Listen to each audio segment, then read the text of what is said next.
Yo, what's good, everybody? Welcome to episode 2 of the Deep Dive with your boy Lions Den 272 and Shmee 45, man. Welcome in. It's Vibe Check Monday, y'all. It's Vibe Check Monday, so we always gotta do what's right here on the channel, man. Y'all already know how we do over here. We gotta check the vibe, man. So, Shmee, what's your vibe like, man? What's your vibe like? I'm good, man. I'm good. I just got done playing some Forza. I'm loving the game, and it's relaxing. I'm having a lot of fun, man. Hey, man, that's good, man. Another dimension to streaming to me. Forza on a Monday morning, man. You can't. Hey, I needed speed, man. I needed speed. I feel you, man. Need a little pick me up, but we gonna definitely pick up on some good topics today. Thank y'all for tuning in again, man. This is called a deep dive. This ain't like any other thing you see where we just gonna give y'all hot take after hot take after hot take. We're gonna give you that, but we definitely gonna dive deep off into this sports world, man. We going deeper than other people, man. Some people ain't gonna talk about the stuff we gonna talk about. Oh, but best believe you in the right place. We gonna talk about it here, though. Yeah, we definitely gonna talk about it here. But again, thank y'all for tuning in, man. This is episode 2. And if you're not able to watch it live here, you definitely can go and check it out on YouTube as well. And right now we're working on getting the YouTube channel up for the actual show. But we got the videos loaded up on my man Shmee 45's channel. Definitely can go check it out there. You don't want to miss them, man. You don't want to miss this. But first and foremost, man, so Sunday was real crazy in the NFL. We all know that. We got a lot of crazy games. Even going back to our last show on Thursday night, man, where we talked about Baltimore and the Dolphins, where we ended up both of us was wrong. I think you took the high road with it. I was right at first, and then they said Tua wasn't playing, and then I was wrong. So we both took the L on that pick, man, and it was real crazy. But at the end of the day, man, we had Sunday's games, and it was, I mean, we got a lot to talk about. I got something to talk about that y'all gonna think, well, maybe he done switch sides. But I'm like, nah, man, I ain't switching sides. But first up, we got some crazy stuff going on in the NFL. Y'all know we're gonna dive off into some topics that some of these people don't dive off in when they talk about this sports. We talking about it, man. Gruden sues the NFL. For those of you that already done heard the news, Jon Gruden, used to be head coach of the Las Vegas Raiders, is now without a job because of some emails that has surfaced with racial, all kind of racial talks and underlying stuff, man, that you just cannot do as a head coach. So now he wants to fight back and sue the NFL. He's gonna sue the NFL and Roger Goodell. Shmee, let me know what you think about this, man, because I feel like he biting on something he shouldn't be.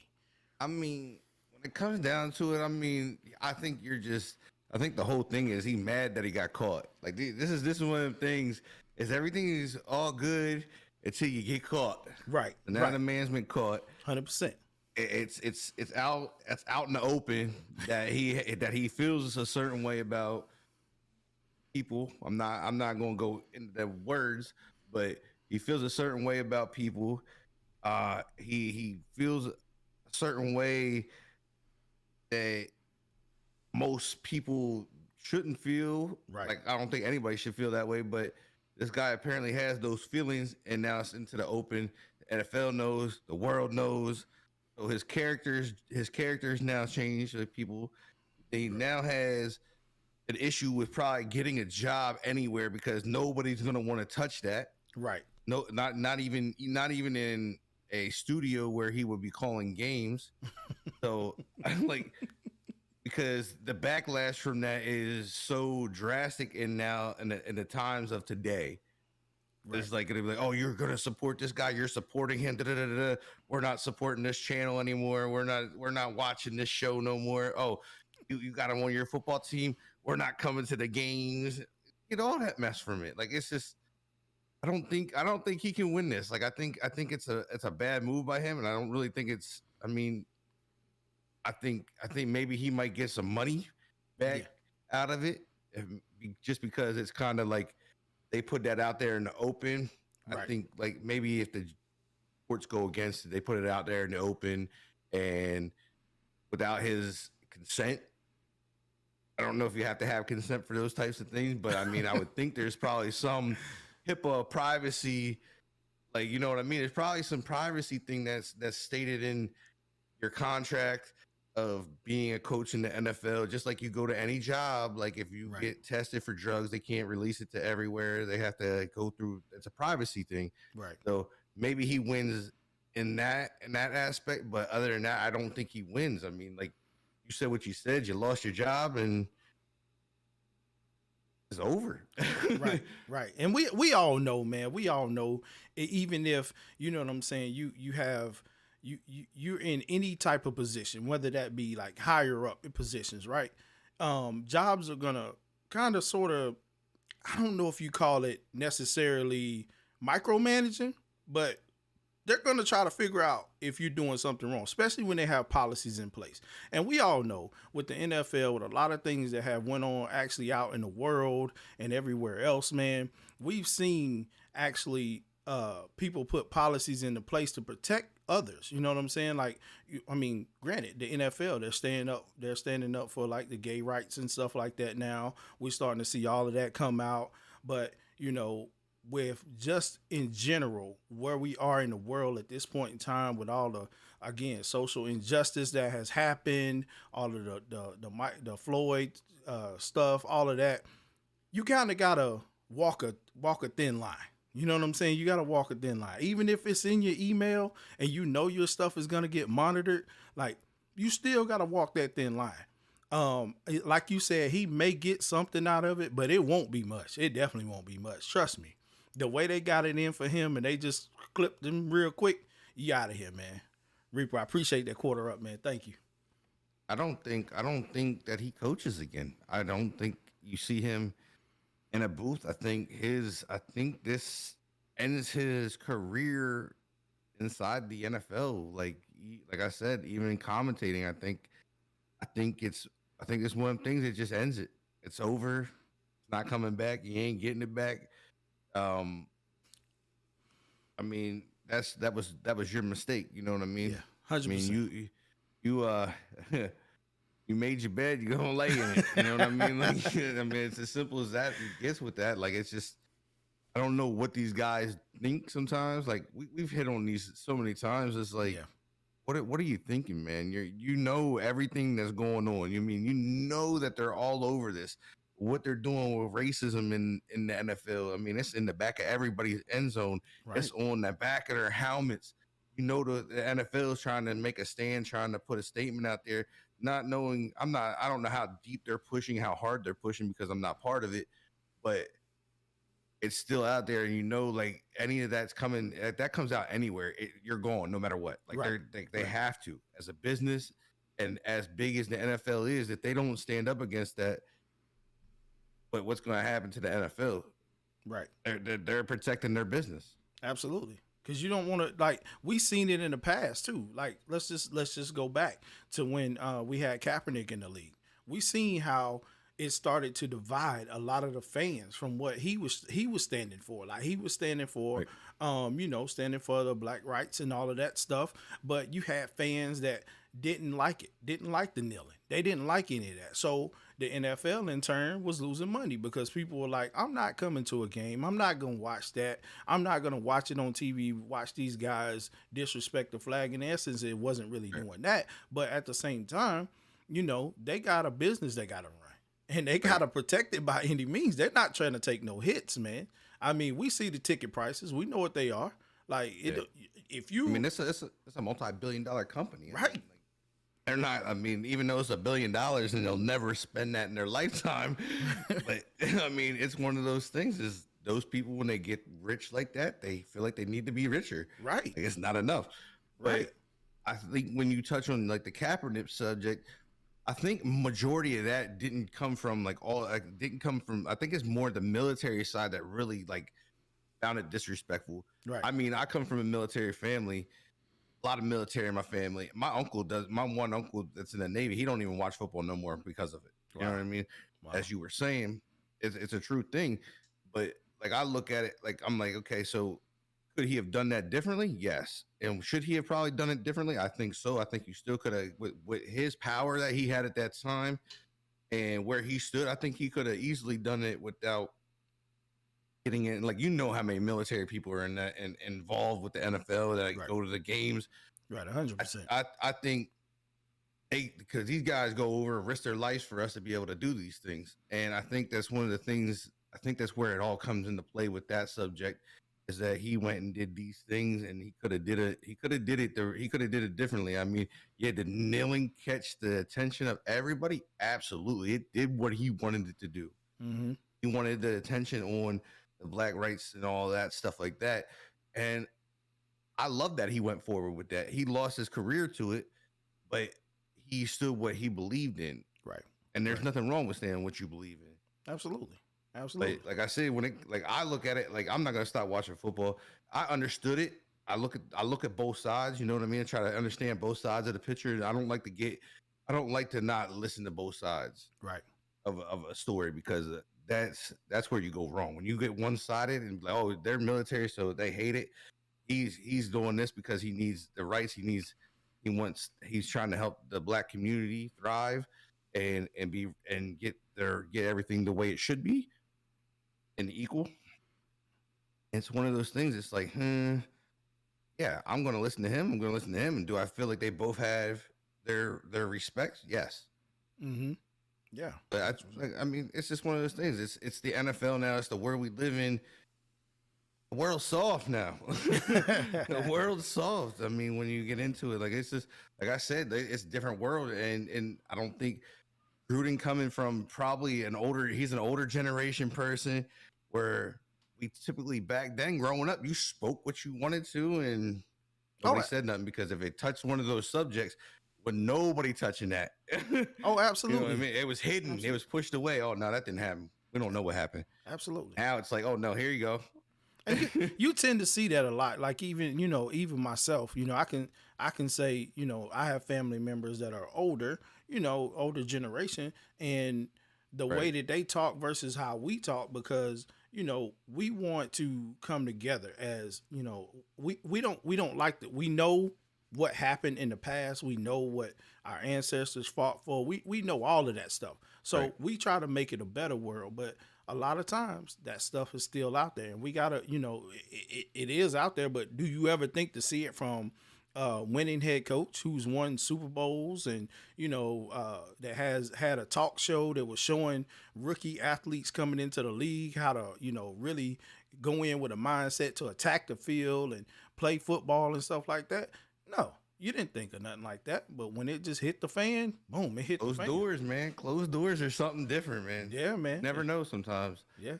Yeah, like they say, looks can be deceiving, man. That's just one thing you always got to remember. Looks can be deceiving. So you just got to, pay attention to what's going on. But in this position, man, and I've said it before, guys, like, you got things people want, man. You got the money flowing in, like you said, in the top position, man. Like, come on, we just got to think a little bit harder, man. A little bit harder to get through all of this. But, I mean, we'll see what comes of it, man. We'll see if he's able to possibly, like I said, get a little bit of money out of it. I don't necessarily see anything coming of it, but who knows? Like I said, the only thing I see is maybe he gets something because of privacy. Like, right. I mean, that's it. That's in the laws of any business. Right. 100%. That's about it. But moving on to this next subject, man, we're going to talk about this funny day first of all, we're going to touch with Thursday night first. Then we come to Sunday. We talking on Thursday, where both of us were absolutely wrong in our picks, man. And I think I was right first. Man, listen, I think going into it, I think going into this matchup, man. Listen, Thursday night we went into this matchup with the Ravens getting beat, man, by the Dolphins. Like, The Dolphins only had 2 wins coming into this game. Like literally 2 wins. Right. Lamar Jackson was coming off an overtime victory. I mean, been playing some great ball. Baltimore is doing things that we didn't think they would be doing because, again, looking at them at the beginning of the season, we're like, oh, they're injured. They're not going to be, they're not going to be that good. But they have made a way to battle back. And now on Thursday Night Football, the start of week 10, you lose to the Dolphins, giving the Dolphins their 3rd win of the season. Man, let me know, Smee. I don't know what to say, bro. Like, I'm gonna be real. I watched the whole game because we had just got off the show. We were going to sidecast, and I'm like, look, I'm gonna watch this because, like, I was dead set. I even said it at the show. I said, the NFL is super weird right now. I said, I feel like the Dolphins were going to win. And then I had looked and they were like, oh, no, Tua's not playing and he's something wrong with his hand. Resets in, and that was like, oh, no, they're not winning. Like, it was instantly not winning. Like, and next thing you know, Tua's coming flying off the bench. I'm like, well, I thought his hand was messed up. But I'm going to tell you what, I'm going to give everything to the Dolphins on this because their defense – stifling. I was like, where has this been all year? Like, right. I mean, they were locking Brown down. Nobody was moving. Like, they were punching these receivers in the face when they were coming off the line. I mean, it was unreal. I'm like, bro, like, why don't y'all play like this every week? Y'all be something.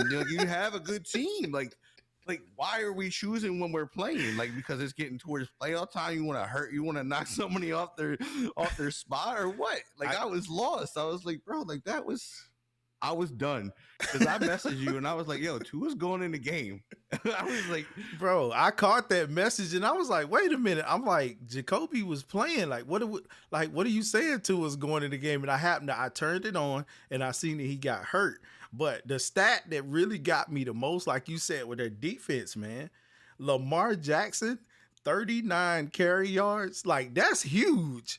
That's huge, bro. Like, you can stop him from running the ball. That's huge. And, like, I'm like you. I was looking at that. I'm like, wait a minute. Are they really playing defense? Because just their last matchup, they played the Texans. It was a low-scoring game. They lost, but still. Like, where have y'all been with this defense, man? Well, y'all just want to tell y'all fans in Miami, like, listen, bro, we want to play for draft picks, but then again, we want to give y'all a show. We don't want y'all wearing the bags over your heads on Sundays, but I'm like, come on, man. Like, this is insane. You can't even give them a name because their name is so long. You can't even give them a fake name. Right. Like, it's crazy to me, man. It was nuts, bro. Like, I just don't, like, I'm just like, if you can play that good against a team that's actually good, like, where are you all season? Like, right. Like, are you guys getting paid to tank or what are you guys, what is going down? What is going down in Miami? Because you don't go games getting smacked to games where you just shut up one of the most powerful offenses in the NFL down. Right. Like, it doesn't work that way. Like, either you guys are paying, like, your coaches, like, your owners are paying, hey, look, we need these draft picks to be high draft picks so we get some more quality players so we can trade them again and then go get some more draft picks, because that's what this seems like they do down there. All they do is trade draft picks. They have almost $100 million in salary cap, and then they have the most draft picks they pick in the first round 3 to 4 times. This is wow. And then they trade them.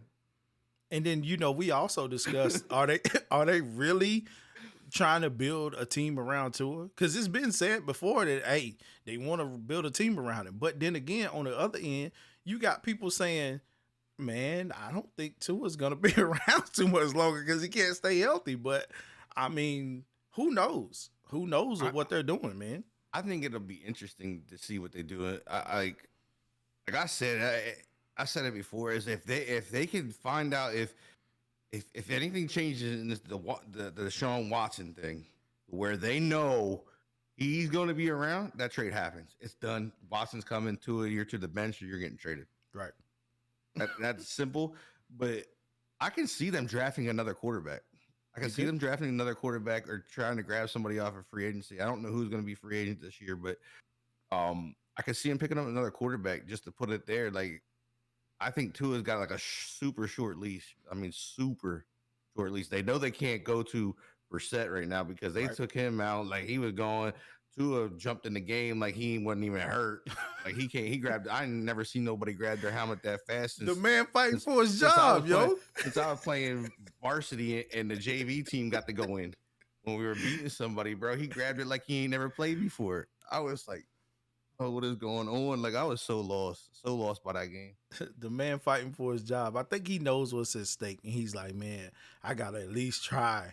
I know I'm hurt, and I can only imagine what he feels like on maybe Monday afternoon going into Tuesday practice. Like, dude, I'm really hurt, but I gotta try to do something here, man.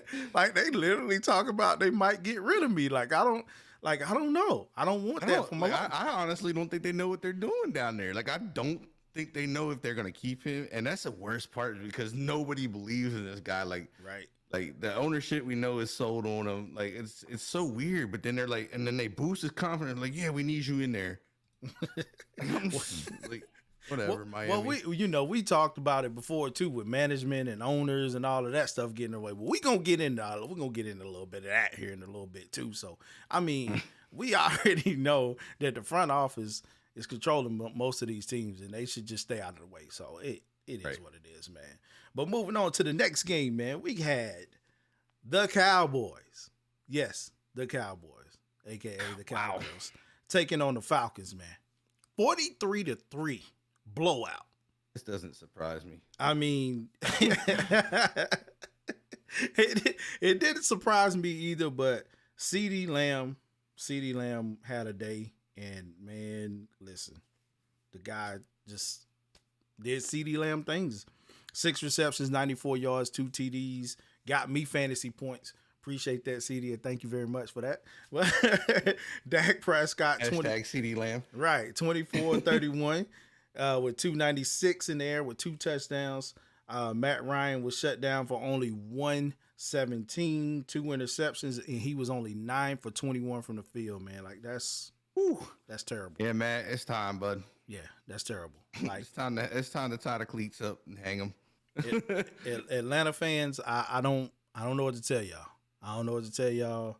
At this point, you went from being the Dirty Birds to the Hurt Birds to the Clip Birds to the Cage Birds now. Ain't got no wings now. Yeah, Can't it's fly. Just done. Just done, man. Yeah, I mean, I think this comes down to is they get rid of Julio, they got rid of some other names, and they have to because their contracts are so bad down there. Like they have these guys loaded, their contracts are so loaded that like they never have money. Right. Like, they're dumb contracts. Like a lot of them, like front loaded contracts instead of back loaded. Like me, I always thought it was nice to have the later have the less money in the first couple years so you can see where that's going. So if you do have to trade, you don't get killed. You know what I mean? Like these contracts are just dumb down there, and I think they've hurt themselves. Plus, they don't have their top receiver. I think he's on some type of mental health leave right now. Like he had to step away from football. I can't remember his name. I can't remember the guy's name, but he had to he chose to step away from football for a little bit, so they lost another receiver. Right. Matt Ryan is definitely on the back. Like he's down. Yeah, Calvin Ridley's his name. So they lost Ridley, but and then you lose. I mean, with Matt Ryan, like I think Matt's just done. I think they have to move on from Matt. Like they have to go in like full tilt rebuild mode. I mean, right now, like it's like any team that plays them, it's almost guaranteed that they're getting a dub. Right. Like they're playing practice squad football down there. But I think a lot of it too goes into Kyle Pitts coming in. I think they wanted to see a lot more production from him, and they're not getting it. Like, I mean, a couple of the highlights that I've been watching, he's like balls that are literally thrown in his hands, he's dropping. Like, what are we doing here? Like yesterday, I mean, he was only 4 receptions for 60 yards. So do you just stop targeting him, or do you wait till him to develop? Or I have no clue. Like right now, what the situation is in Atlanta, man. This is where it gets me with this stuff is they hype these guys up. Like, I mean, yeah, these guys are ballers in college, but they've not played NFL yet. You know what I mean? They're so Right. That's what I hate about the NFL is there's so many hypers. I mean, look at Tua. Oh, Tua's going to be the next great thing. No, who took the spotlight? Justin Herbert. Yep. took the spotlight. He was the better quarterback. Everybody was passing on him, and this and that, and they took to it. I'm like, this is where the hype comes in. Like, you don't know what these guys are. It's the same thing with Chase Young. Chase Young, I'm a Washington fan. Chase Young has not played to what we thought. Like, I don't feel like he's played anywhere near where I thought he would play, and now he's gone. But question mark. Question mark. We ain't got. It hasn't been confirmed yet though. But it's I think. But that's one of those things is they hype these guys up. Like, they make them that hype. That hype. I think a lot of that hype gets in these guys' heads, and then they forget they have a job to do. Like, they think they've already made it because of all the hype. They get picked in the first round. Blah blah blah. No, you still have to make it. Yeah. Like, you still have to prove yourself. You still have to get through your first couple of years. Yeah. Because if you don't produce, you're gone. Because the next man is coming. Right. Believe that. Right. Everybody wants that roster spot, man. And then you, like you said, you get it, and then you lay off, and you just can't. But Atlanta has been going downhill since the loss to the Patriots in the Super Bowl, and then they lost Shanahan to us, which again I'm gonna talk about that a little bit later, but we're gonna get to that. But at the same time, I mean, it's just not been a good situation for Matty Ice and the rest of the guys there, man. Like, I mean, the NFC South, we know Carolina was going through what they going through, and we're gonna touch on that. They was going through what they're going through, so that was making them not be seen as a top contender in the NFC South. You still have the Saints who are doing work, and then the next thing you know, you got Tampa Bay picking up Tom Brady, and now they the king of it. So it's like, bruh, Atlanta's just like, we can't win. We just cannot win. And Matty Ice is probably like, I can't get away from Tom Brady, man. I just lost to this guy. Why y'all bringing him over to my division? I got to see him twice a year. Like, that ain't good. So it's just... And that's the thing with Matt. I think, like I said, I just think Matt Ryan, I think they got to make the move, and they're going to have to bite it, because I think he has a bad contract, too, that made him hard to be able to, like, yes, they couldn't he did. just release him. Mm-hmm. He had, like, a stupid, like, penalty towards it. Like, if they would have released him, like, I think his contract was dumb. Like, it was up there. It was, I don't get how he even got that contract, because Matt's been declining probably the last 3 to 4 years, I feel. Right. He used to be my fantasy go-to guy because nobody would pick him, and he would put up the numbers. Like, he was consistently putting up numbers, and that's what I look for. When I draft fantasy, I want consistency. I don't want a 1 weeker, right? 100%. And then he disappears, and then he comes back week 4 and hits again. Like, I want my consistency across my board, and he did that. Now, like, he just doesn't. It's a mess down there.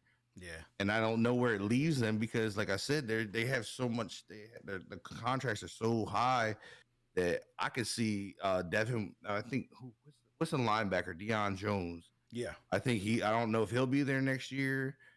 Like, and it's just, I don't know, man. They're beat up down there. Yeah, that's real crazy.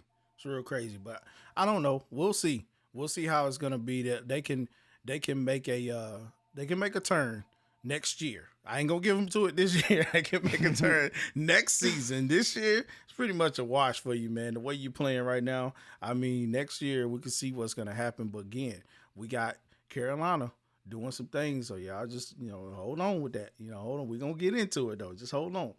Next up, man, we got the Saints taking on the Titans, man. A game that I actually watched. That was fun to watch. Now, this game was fun to watch yesterday. I don't know about y'all. I don't know about you, Smee. But I missed this one. This game here, man, Tennessee getting the victory, 23-21 over the Saints. Tennessee's defense, man, like the true meaning. Okay, and I've said this before. You lose part of the heart and soul of your team. Somebody got to step up. So the defense was like, you know what? We're gonna put it on our back, man. The defense out of nowhere, shutting teams down, man. Again, the Saints are not where they should be. I ain't gonna get it twisted. But having Kamara, I think he was inactive yesterday, but you had Mark Ingram. He stepped up in a major way. He played pretty good in that game. From what I seen, he had 14 carries for 47 yards and 1 TD, which wasn't bad.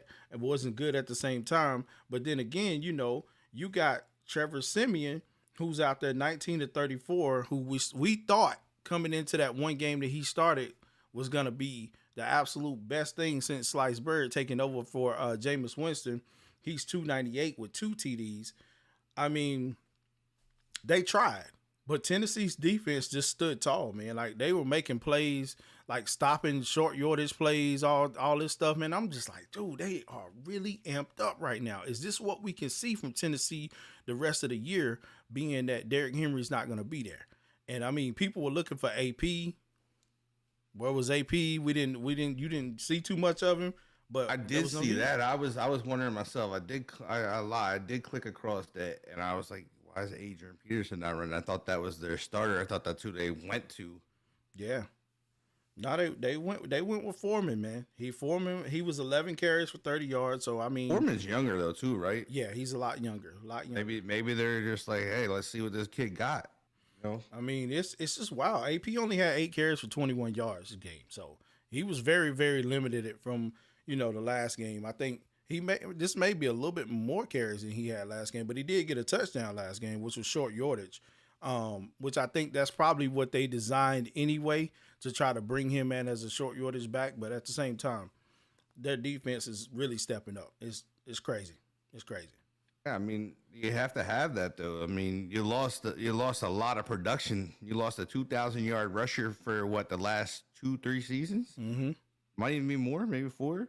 Mm-hmm. I think he's the first back to ever do that. I mean, that's a lot of production. That's a lot of yardage. That's a lot of touchdowns that guy's putting up. I mean, that's a lot of offense. You take 2,000 yards out your offense. You take 10 to 16 touchdowns out your offense. This is a lot of loss.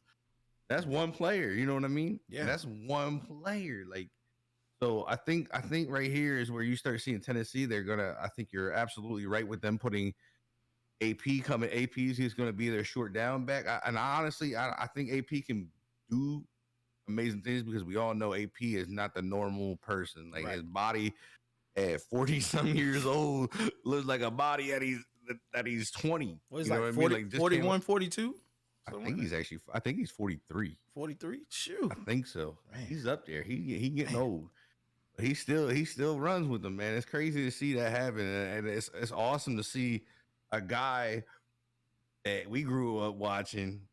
This dude, 40-some years old, he's older than us, and this man out here running like he's young still. It's cool to see because you don't see it in the back. You don't get to see that too much in the NFL anymore. You know what I mean? Like NFL running back careers is like 3 to 5 years most of the time, and they're gone.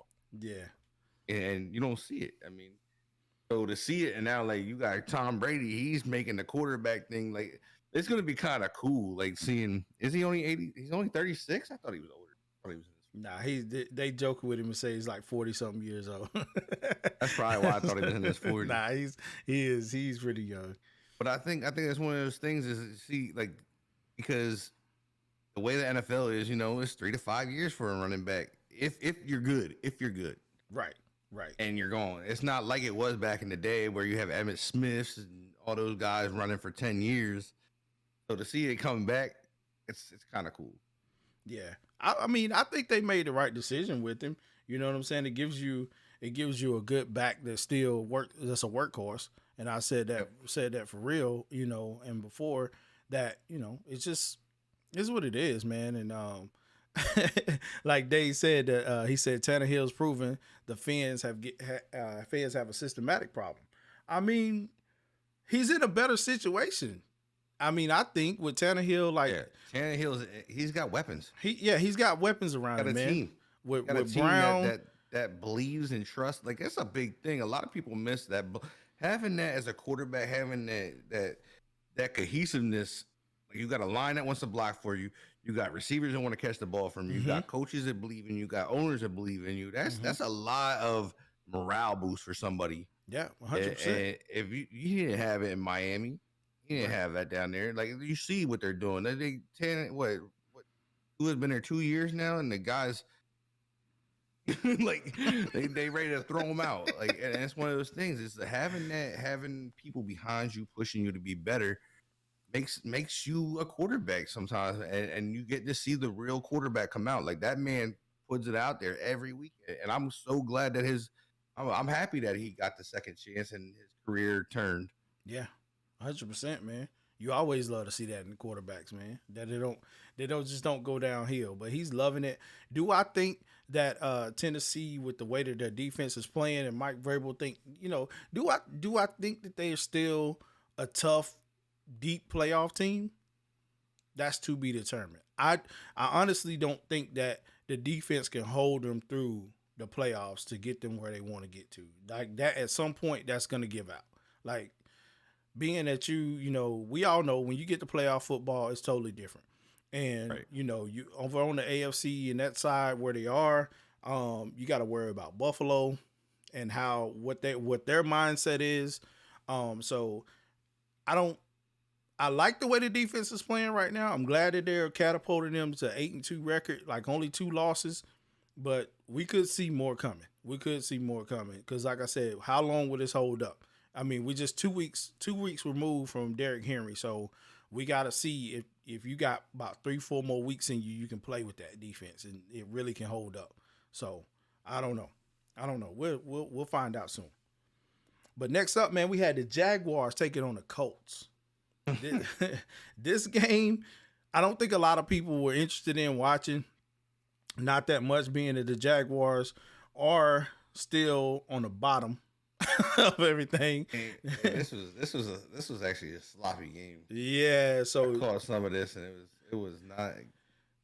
the Colts take the victory, 23-17. Of course, my question still, Smee, and I need for you to answer this for me, man. Is Carson Wentz real? No. Carson Wentz is a system quarterback. I'll say it 100 times. He don't fit the NFL system. Time to go to Canada, buddy. Oh man, He can't stay healthy, bro. Like, how are you gonna fit a system if you can't stay healthy? but I can say this though, like literally watching the Colts from the time that they played us back when they played us a couple weeks back, they were playing really good. Like, I mean, Then Jonathan he got Taylor. hurt. I know, but Jonathan Taylor is like he's doing this thing. Their defense is playing too, playing really, really well. So I don't know. I don't know if we give Carson Wentz his flowers here. I don't know if we give it to him. I definitely would give it to the defense though. I mean, I don't think you can. You got Jonathan Taylor carrying the ball 21 times. You gonna run the brakes off this dude. You gonna have a short career. You keep running them like this. You got Carson Wentz throwing the ball for 180 yards, bro, and not scoring touchdowns. You got one receiver that broke over 50 yards. It's not happening. Like, you gotta get more production out of your receivers. You need more production out of your quarterback. Like, Jonathan Taylor is one dude, and he is not gonna last. So we don't see it holding up. I don't. I really think they gotta get somebody in there that's gonna be more productive or something, because you're gonna wear your running back out.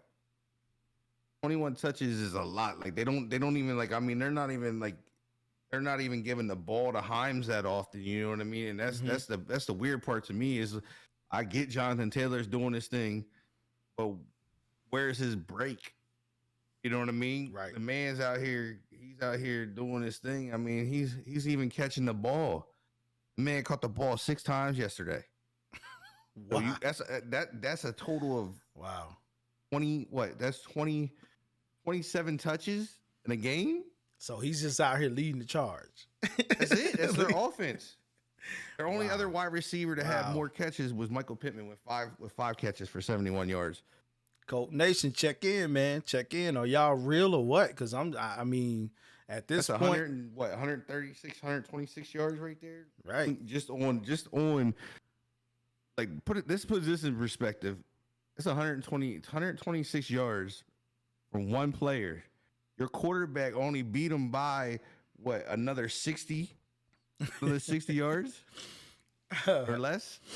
It's gonna be tough, man, because their schedule they got coming up. They got the Bills up next. They taking on the Bucks after that, the Texans, and then you got the Patriots. You got the Cardinals, the Raiders, and the Jags. Those last 2 games, give or take. I mean, they probably could win those, but it's gonna be tough. With a 5-5 record, they're definitely making a name for themselves. But on going and winning the way that they are, but They're another team.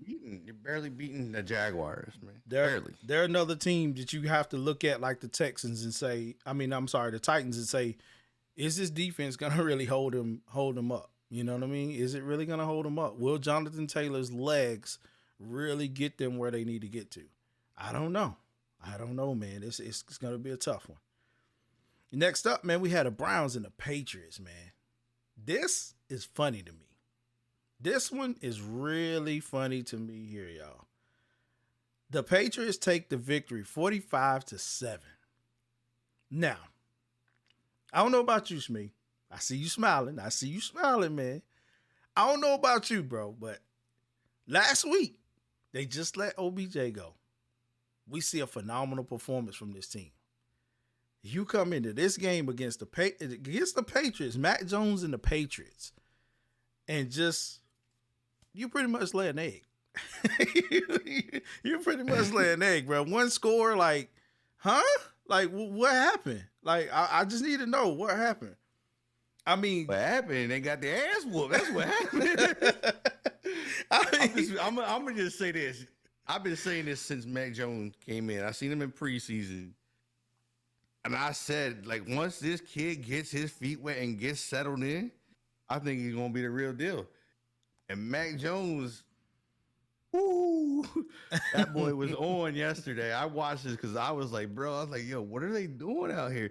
But I mean, Baker Mayfield, there was a big spot in this. Baker Mayfield did get hurt in this game. Yeah, he did get hurt. Also, Nick Chubb was on the COVID list. He was out. Right. So that kind of put him down. But I didn't really think before he got hurt, there was really not production. Like he didn't do. I mean, he threw a touchdown and a pick. But you're also looking at Case Keenum. Case Keenum was 8 for 12 and threw more yards than Baker did, and Baker threw for 21 times. Yeah, true. But then again, so you're lacking production. At the same time, though, you know what I'm saying? With Chubb going down, Dearness Johnson comes in.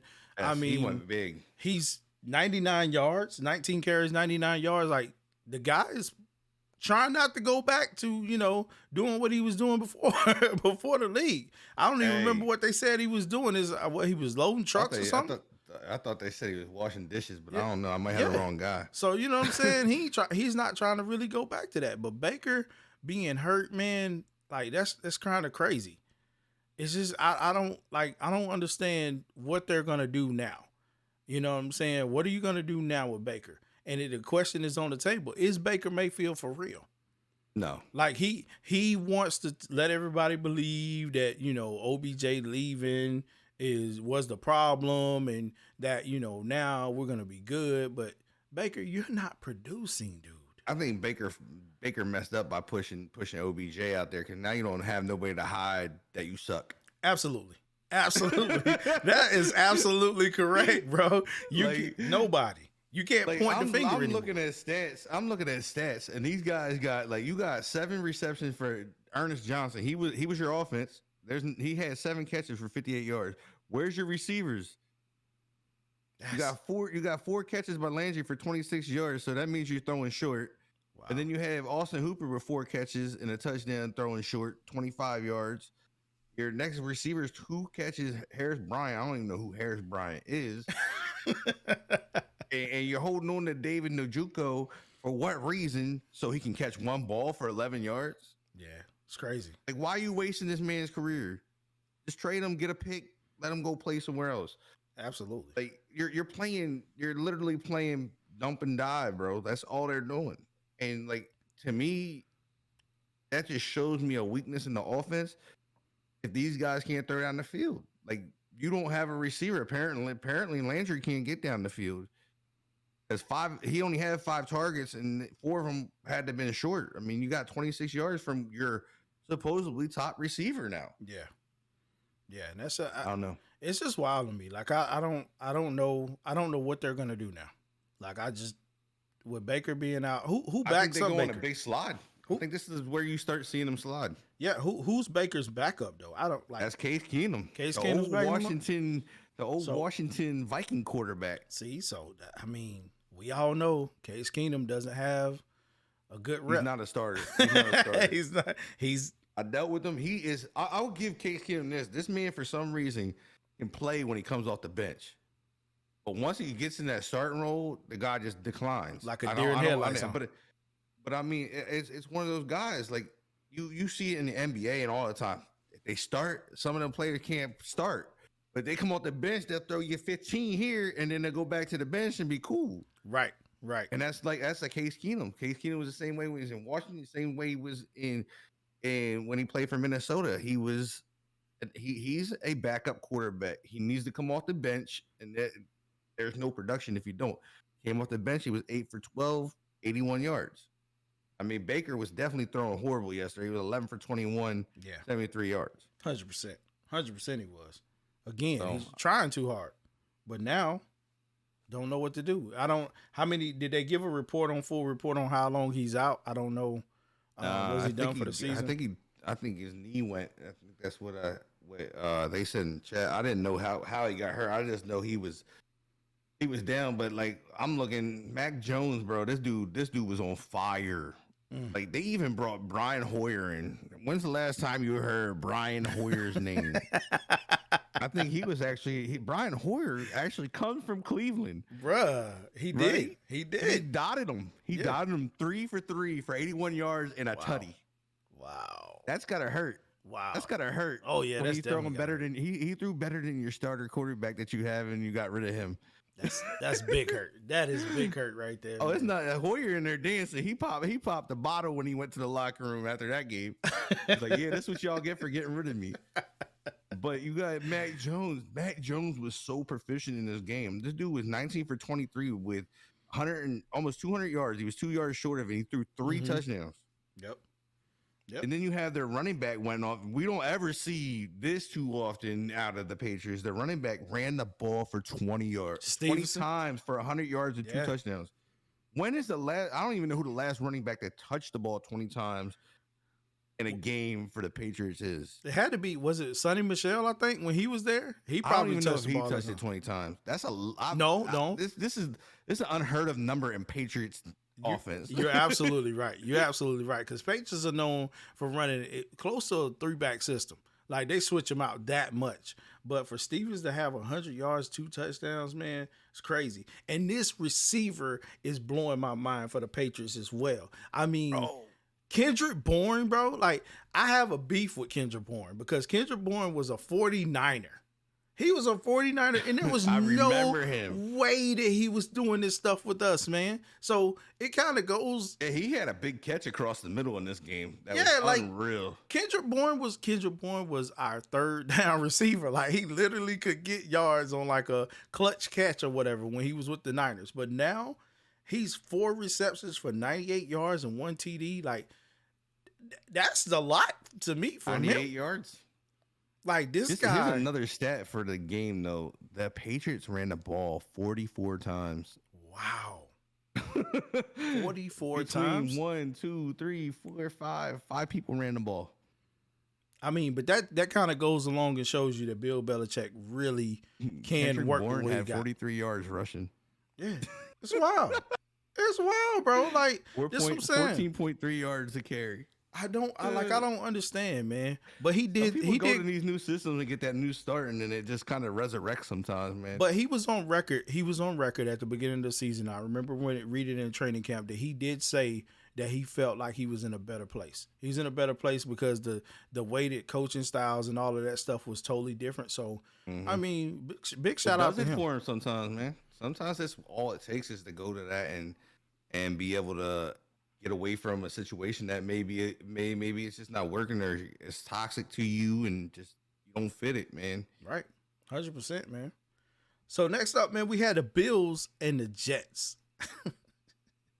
Say the name the Jets. Talking this game? Just smile. Like, how do you okay. Some people may ask me, how am I a 49er fan? But I've always wondered this. How are people Jets fans? I don't understand. I don't know if I could do it. I know quite a few, bro, and I'm like, how? Why? I mean, I'm a Washington fan. I go through sort of the same thing as them, so I don't have a ton of room to talk. But they don't have stability up there with the Jets. It's always a new coach coming in, something going through. Like, You know what I mean? It's you know what I mean. So you get into this, right? You get into the Jets. They switch quarterbacks like people change their underwear. Right. Right. They don't give these guys nothing. They don't put weapons around these quarterbacks. It's not the quarterback's fault. I feel like I think they have a couple good quarterbacks that missed out up there because they don't have nothing around them for them to be successful. The line don't block. These quarterbacks get hit 20 times a game. I know if I'm a quarterback, I ain't gonna be comfortable. You hit me 20 times a game by 260-pound linebackers, 300-pound linemen. Like, nah, you're not gonna be comfortable, bro. Like, what are you supposed to do in that situation? You don't have a receivers. You don't like nobody wants to play there. Like they're miserable there. I But mean, you have to put stability in place. I really think they need to like, hey, look, this is gonna be our coach. Let's ride him for a couple years and see what he can produce. Because it's not that easy to turn a team around in a year or two. You know what I mean? yeah. Like, I mean, it's you have to give these guys time to put in place that go with their system. Yeah. And they don't give these guys that time. Right. Cause I mean, again, they had Robbie Coleman. They had him. He's now a Panther.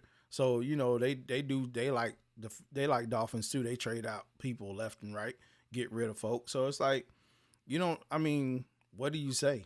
I mean, you got Zach.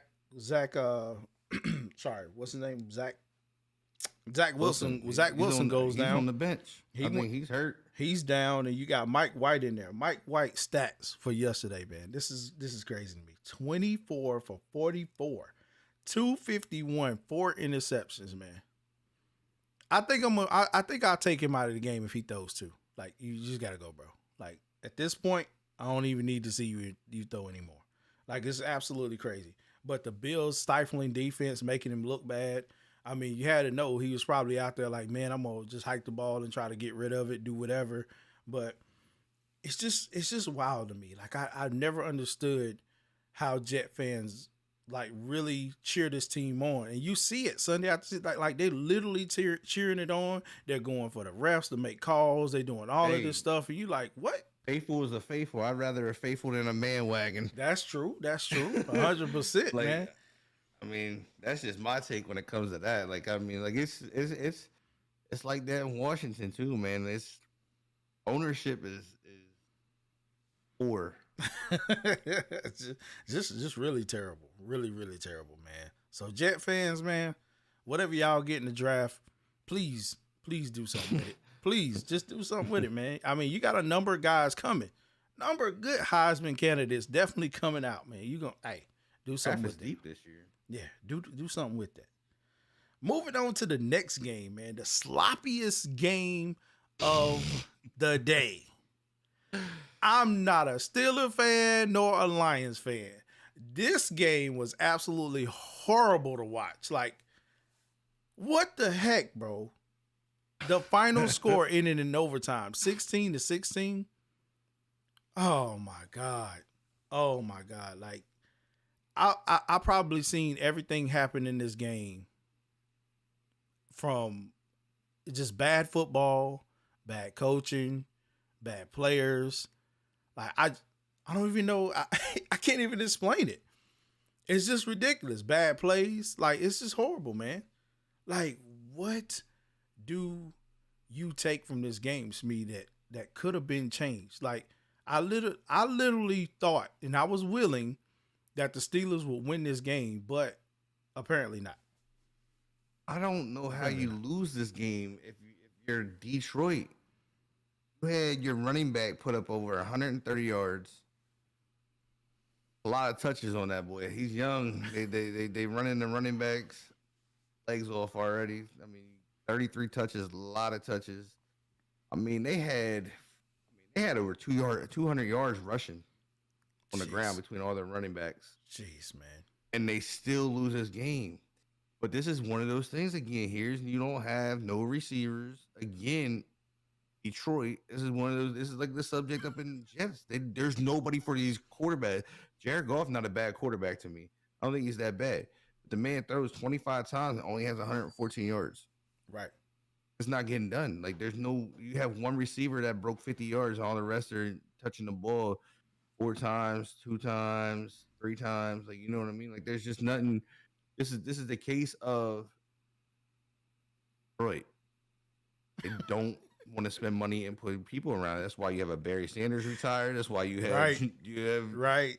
Johnson retired. They won't put nobody in place for these guys to win. Like they enjoy losing or something. I don't know. Like I don't know about you, but I don't enjoy losing. But these guys, like I mean, if I get called in the draft and they're like, "Oh, well, you're going to Detroit," I'm like, "Nah, bro, trade me." Yeah. Like, as much as like you probably have no pull at that, like that'd be the words coming out my mouth. I'm like, "Nah, man, just trade me." So Put they me were somewhere without else. they were I'll go to the practice squad and work my way up. right. The Steelers were without a bunch of players yesterday. They didn't have Ben, they didn't have Claypool, they didn't have Watt. So that we could probably put that on them. But at the end of the day, man, like I feel like you guys should have came away with the W. Like you literally should have came away with the W.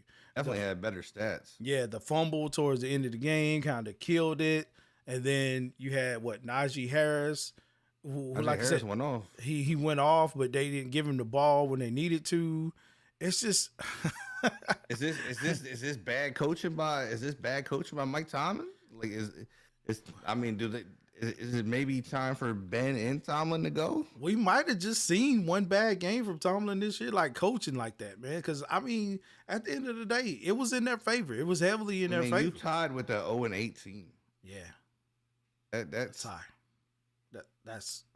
I know a lot of people want the tie out of the league, but this saves you from having an L though. Like, right. I mean, do we them, that hurts you? Or do we call a tie a L? I don't know. Do we call a tie a L? I don't know. Like I was actually surprised that they went with Mason Rudolph. I thought this was going to be a Dwayne Haskins time. Yeah. They threw the ball 50 times. Jeez, man. He's not Ben Roethlisberger. You're throwing the ball 50 times with Mason Rudolph, bro. In cold weather, like, come on, man. You got to do better than that. But Mason, I mean, he did give Steeler Nation hope. He gave him hope. He didn't throw as many as interceptions. He only threw one interception. So, I mean, we got to take it for what it is. Got to take it for what it is. Now, we're going to skip one game because we're going to come back to that. But I got to get to this one. I got to get to this one right here, man. Listen. Panther Nation, check in, man. Check in. I got to play it one time for y'all. Let's go, man. Let's go. Cam Newton coming into the game on his first possession, 2 plays, touchdown. Like, Cam Newton, he shouted he was back. I mean, do we really believe that Cam Newton's back and the Carolina Panthers are back to their winning ways? I mean, they did take the victory over the Cardinals, who didn't have Kyler Murray, didn't have DeAndre Hopkins, but at the end of the day, they 34-10 victory. Hey, what do you say, Smee? I mean, I was actually impressed to see Cam come in and play this well after not playing. Like I said, he was probably working out, knowing he hopefully had a shot to get back in. I mean, he made the most of it. I mean, he didn't get to throw the ball a lot. He only threw it 4 times, but he still, in that 4 times, he threw it for a touchdown. Yeah. And then he ran one for a touchdown. Yeah, like. I mean, production. I don't care how you do it. As long as you cross that white goal line, that's all that matters to me. That's points on the board. That's scoring. I'm happy to see it. I'm happy to see Cam do it. I mean, you have PJ Walker. PJ Walker didn't have a bad game. He still didn't score, though. Right.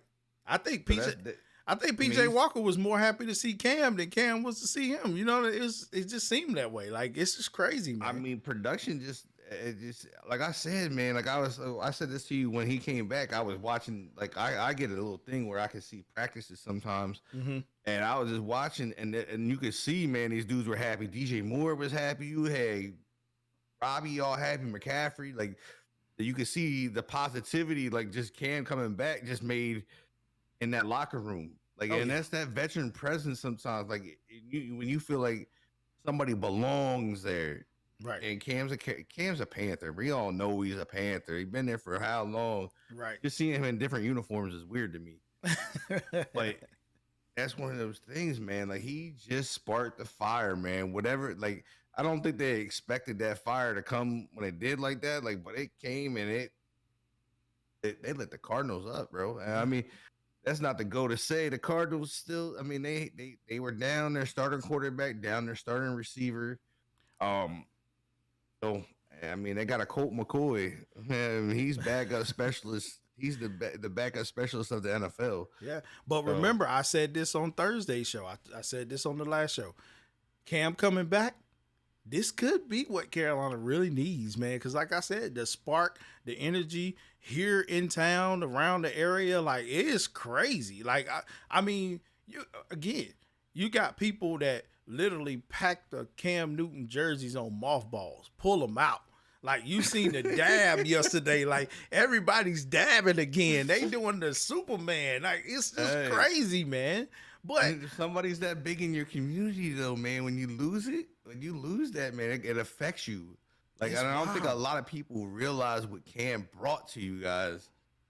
No, not you guys. Football now you mean brought to North Carolina, not you guys. Well, I'm not you. Yeah. I mean, you're in North Carolina, bro. Like, don't act like you wasn't happy to see him back down there. I'm not gonna lie. I was happy to see him back in a Panther uniform to see what it would be, and he actually delivered. He delivered the hype. He delivered everything that was needed besides the press conference. After I didn't get to watch that. I was the whole to watch it this morning, but I didn't watch it. The whole devotion and reading it and saying, you know, Jesus taught Moses in the desert, and where were we now? I was like, Cam, like let it go, bro. He's a head case, let it go, bro. You all right, you good, but let that go, dog. But at the same time, you know what I'm saying? He did do his thing. He did his thing. He lifted that team. You could definitely see that they were running off of that adrenaline and excited to see him back in uniform and play the game that they played to get the win over the Cardinals 34-10. That's a big victory for them as well. So next up, we're moving on to the Vikings and Chargers, man. I was kind of like, this is that thing with LA, man. This is the thing that's killed the Chargers. As their defense, 1 week will come out and be stifling, the next week they come out and they just don't play. Like I'm just like, what are we getting? We don't know what we get from their defense from week to week right now. Right. And I think that's the biggest thing is they can't get the consistency down. If they get the consistency down, they're gonna be a great team. Right. But it's one of those things. The consistency lacks in the defense. It's like they get going and then they just can't hold on. Kirk Cousins come out and beat him. And we know Dalvin didn't even do he wasn't too well as well. 24 carries for 94 yards and one TD. That's a touchdown, no? I mean, yeah. That's a touchdown. You see this is one of those things is where you see the production coming into play. You have Kirk Cousins throwing for almost 300 yards, 2 touchdowns. I think Jefferson was the biggest thing here. 9 receptions for 143 yards. They threw the ball all over the place, and that's the thing I like to see. That's that's the type of play I like to see from a quarterback. Is like, you got a guy that's making big plays, but you're also spreading the ball over, so they have to think about it a little bit. You know what I mean? Yeah, 100%. And that's huge. And to see Kurt do his thing and win, I mean, it's big. But I think Justin Herbert's whole thing is that he came out so strong last year. His production was more than what people thought it would be last year, and the play that he was having, the year that he was coming off of. Like this year, you're starting to see, what do they call it, the sophomore slump. So you're starting to really see it a little bit, not as much, but at the same time, because I have him on my fantasy teams, and he kills me, man. Like the interceptions and stuff that he throws, I'm like, dude, why? And most of the games that I've watched, it's like poor decision making. So, I mean, at the end of the day, it could be just him being young, trying to make himself more than what he is, and he just needs to rely on the receivers and play the game that he knows how to play. Not try to carry the torch from last year. Right. So, and I mean that's one of those things is where you get the hype in the NFL again. That's the thing I talk about. They hype him, and then I believe in the hype of him. I think he's going to be a good quarterback. But this is also one of those things is you gotta stop trying to do what you did last year and just play your game this year. Oh yeah. Whatever comes out of it. But I also think like they lack in receivers here because I think isn't like one of their receivers hurt, like their other big receivers. They got Mike Williams, and then they kind of just like off. Like it's like Keenan Allen, Mike Williams. I mean, you got two receivers. I think this is where they gotta try to go get somebody around him. Right. Go get him another receiver, maybe a tight end here. Because their tight end doesn't. I believe Eric Cook. Eric Cook getting old. Yeah, 100%. I think it's one of the time they got to go find themselves a tight end, another receiver. I think Justin needs to put a little bit more time. I think, and then when he is, you say the decision making sometimes it's just hits him. Because like I said, it's just inconsistency on this team. One week they come out and they're firing and they look like they could be a god tier team that's gonna blow teams out, and then they do this. Yeah. It's just crazy. It's really crazy, man. It is, like, the NFL is weird this year. Like I say this so much, like it's just weird to me. It's like right now we can't even tell with the NFL on who's gonna win what. Because I mean, I like it because it's fun. It makes it fun to watch because you don't know who's gonna do it. Yeah, 100%, man. Like you just can't tell who's gonna do what. It's just wild. But next up, man, we had the Eagles. The Eagles taking on the Broncos, man. Eagles getting a victory 30-13 over the Broncos, man. Eagle Nation, check in. Please check in. I need to check on y'all to make sure y'all okay with this victory, or that y'all are calling it a fluke. I know I got some in the chat, so I need to hear from y'all, man. Let's go. All I'm saying is, do you believe in Jalen Hurts? Do you believe in him now, or do you still like just want him gone, want him out of the way? I'm just saying, is he for real? Is he for real? I mean, we got to see the rookie. We got to see the rookie Devontae Smith yesterday with an amazing catch in the end zone for touchdown. Like, it's crazy how he's gonna really catch on if Jalen Hurts can actually get him the ball. I don't know, because again, watching Jalen Hurts and how he plays, like, dude, I understand you want to be a pocket quarterback, but a lot of times watching Eagle games, you see the field open up and the guy standing there. Run with the ball, Jalen. Run with the ball. If you can use your legs, run and slide. That's all you got to do. Lamar showed you that it works. So you got to use it. You know what I'm saying? But again, like, I mean, Slay having a big scoop and score for a touchdown that helped build a team to a victory. I mean, it's crazy. It's crazy what the Eagles are going through. Teddy took a break on that play, bro. Teddy took a break on that play? Yeah, he made a business decision. He acted like he was gonna hit him and then pull back out of it. Like, if you get to watch the play, you got to watch the play. The play was great. Listen. Like, Teddy looked like he was about to drop a shoulder, and he was like, "Nah, bro. Let me back up and make this decision real quick so I can still play and make money." Teddy was thinking like, "Listen, man, I gotta make this decision because at the end of the day, I want to make sure I'm still out here and able to play." Because I mean, he could have easily grabbed his legs too. Like, he was that close. And he just like, "Nah, bro." I was like, "Yo, what are you doing, Teddy?" It's like, kind of crazy. Make that play. Like these guys out here just like, "Nah, I'm not getting in that." Nope. But Jalen Hurts did go 16 for 23 with 178, and he had 2 touchdowns and 1 interception on the day. So that's a pretty good day for. That's a good day. He ran the ball a lot too, though. Like, he ran more than I think you think he ran. He ran 14 times. I mean, 14 times. I mean, we can give him that, but still, like, a lot of times watching their games, for all the games that I watched them this year, you just have to, you have to know that the field opens up and he still doesn't go, man. Yeah, I mean, I think he's still learning too. Like, and I think this is one of those things too. Is they were talking about trading him. Like, they got involved in that Deshaun Watson talk, and nobody wants to hear that as a starting quarterback. You know what I mean? Like, it's like, yo, like, just give me the chance for you to just believe in me until I prove that I can't do it. Right. He was already being looked at as like not being a quarterback coming into the league anyway. Right. So I mean, it's a lot of pressure, man. It's a lot of pressure coming into the league that's dominated by, like, I mean, these are the best of the best. Yeah. These guys are the best of the best. That's why it's like one of the greatest shows on earth. Like you don't get like the production that comes out of these games. Like you're like, whoa, what happened? Like you know what I mean? Like a game can flip. We've seen Tom Brady be down 20 some points and man, smoke come right back, act like nothing was even like that 20 points didn't even exist. Right, 100%, But 100%. That's why you don't leave Tom Brady no time on the clock. like I said, I think I on it like they. I'm gonna tell you where I was impressed in this game is the backfield of the Eagles. Oh yeah, oh yeah, Them boys were averaging stupid yards. Like they averaged like Jordan Howard, and we haven't seen Jordan Howard production get up like this in a while. He had a 6.9 average wow, per carry. wow. And then they had Boston Scott come in with another 7.4. Mm. That's some serious yardage. And they both ran the ball for almost the same. Scott was 1 carry less and 2 yards short of Howard's production. Yeah, yeah. I mean, you got 164 yards between two backs.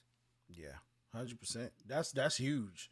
That's huge coming from them because I mean, you had Gainwell who they thought was gonna be that back. I mean, Right. he didn't get number 5 yards, 2 carries on 5 yards. So we know what's gonna I happen. mean, seeing the production coming, you see the production coming out of Boston Scott here, and I mean, can he be the future? Is he going to be the future back here coming in on for the Eagles here with the he's catching the ball now. I mean, they're doing some things, and I think the production. I think this helps Jalen because it's not solely on him with these guys having some production out of the backfield. Right. It gives them a chance to get the field opened up because they gotta defend the run because they're getting scorched. Right.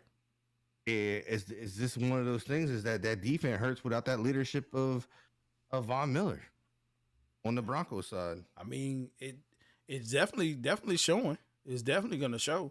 That's But I mean, back-to-back games they lost, I believe, yeah, I think it has. It was back to back. since he's been traded. So that's like it's just crazy, man. You just have to see how that's gonna help. I mean, Right. of course, none of these teams are looking at being playoff teams. So I mean, at the end of the day, we don't know. But the Broncos are sitting at 5-5 right now, so they could get on a winning streak. Something could change and they can go on a winning streak. So we don't know. Teddy better step up. Yeah, Teddy All gonna I'm have to say, really play he gonna have ball. to play. You're gonna really have to play ball. The next matchup of the day, man. We had the Seahawks taking on the Green Bay Packers. Oh, This game I was excited for. Because it was a return of Russell Wilson and all the hype that was coming around him and saying about the finger and how it was looking great and he was throwing spirals and all of that stuff. But it didn't turn out that way. spirals to the other team. Yeah. So Green Bay takes the win 17-0. 17-0. First shutout victory of the year for Green Bay. I mean, It's like the first time in I forget what they said. First time in so many years. Like I believe it was a long stretch that since Seahawks have been shut out. yeah, and it's real crazy. Real crazy, man. Like how, to think that Russell Wilson coming back and all the hype that was going around him and he's coming back to the team, they will be good. Like it was a sloppy game. It was a sloppy game. I did catch a good bit of it. You had excuse me, you had AJ Dillon coming in for Aaron Jones. AJ Dillon having 21 carries for 66 yards and 2 touchdowns. That was major for him.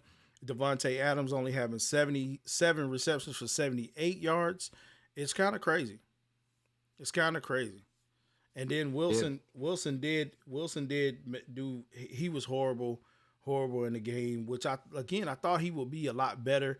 Maybe it could have been the cold weather in Green Bay. Wilson only 20 for 40, man, 161. Went and 2 interceptions. When have you heard of Wilson having a game like that? Like that's insane. It's been a while for that. I mean, but it's also one of those things. He's been out for a while. He looked rusty to me. Yeah, I absolutely did not look comfortable. He looked rusty to me. I watched a little bit of this game, and for me, it was just like he was fitting some things. But I mean, you had DK. DK was dropping the ball. He had DK across on a slant, wide open. DK hit him and hit him dead in the hands. He dropped it. But this is one of those things. Is like I felt like he was rusty. Like he forced a lot. Like on that one interception, he threw it to the back of the end zone. He was throwing it into the end zone. DK was smoked. Like there was no window there, and he still threw it. Yeah. So that's one of those things. Is like I think this is where you get the rust. The rust comes in. He hasn't seen live games, so people are moving. They're just. It's one of those things. That I don't think we see this happen again this year. I don't think Russ has this happen again. You know what I mean? Like I just don't. It's usually it's pretty unheard of with Russell. He's usually pretty consistent quarterback. But like I said, watching the game, he was rusty.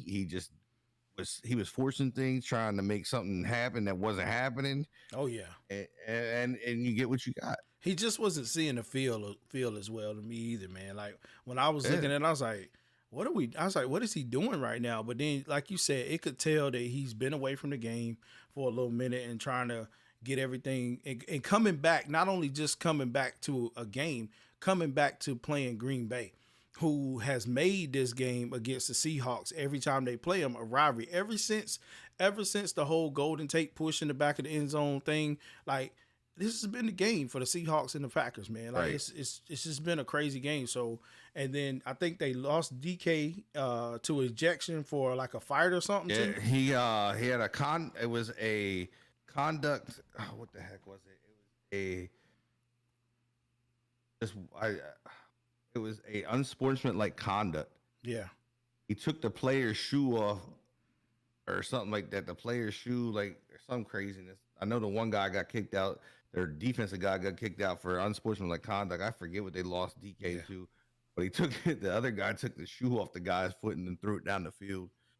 Yeah, like just dumb stuff, man. Like when it definitely snowballed for Seattle last night. Yeah, as an NFC West fan of the 49ers, man, when my team can't do good, I need to see somebody else other than the Rams do good. So I need the Seahawks to get it together. You know what I'm saying? I need the Seahawks to get it together. I know we can't pretty much talk about the Cardinals right now because they still at the head of things, but I still need y'all to get it together. I'm waiting to see with them though. Like, is this gonna be these injuries gonna lag on for the Cardinals with their quarterback and Hopkins? So I mean, I think they come back and they do well. It lost. It was crazy to see how bad it fell. It fell for them yesterday.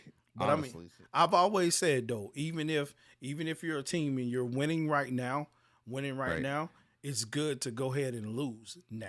You don't want to lose getting adversity out the way. You never want to You never want to go into that playoff run and be on that all-time high and ain't lost games, because when you get there, again, playoff football is different, man. That's where you start seeing some of these other teams. Oh yeah, you know what I mean? Like you see some of these guys that you ain't heard of. I don't know what it is, but playoff football is weird. Like you say, man, it's a different breed. Like, because you start seeing guys come off practice squads that you're like, man, this dude been on the practice squad all year, and this dude comes out of nowhere, catch like 130 some yards, 2 touchdowns. Right, 100%, man. So we gotta definitely pay a close attention to this stuff, because again, I don't know, but I think with the Cardinal situation and how they're hurt right now, Kyler Murray and them they're gonna come back, they'll get in the groove of things, and they're just gonna do what they do. Do what they do, man. I mean, their chances are very high right now because, again, NFC West is just stinking. It's just stinking. I mean, and y'all may say I'm being biased because I'm a Niner fan. It's just stinking right now, man. It's stinking because the Niners should be in the winning talks. But it's another subject. Whatever.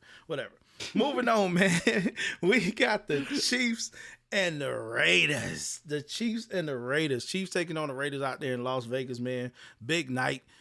They gave Woodson his ring during the ceremony, all of that stuff. It was just a whole bunch of hoopla. A lot of Raiders Hall of Famers in the house last night. The Chiefs take the victory 41-14. What's your take on this? I want to know. I don't know, man. It looked like the old Patrick Mahomes showed up last night. That boy was throwing the rock around, and like I was like, bro, where you been all season? Where you been at home? Was you on vacation for like 7 weeks there, 8 weeks? Or what? Where are we the whole time? I mean, we in week 10 now, and we ain't seen this all year from him like this. Like, Like he just broke.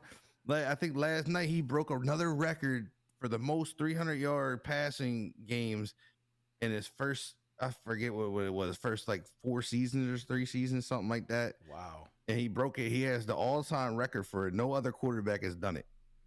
Wow.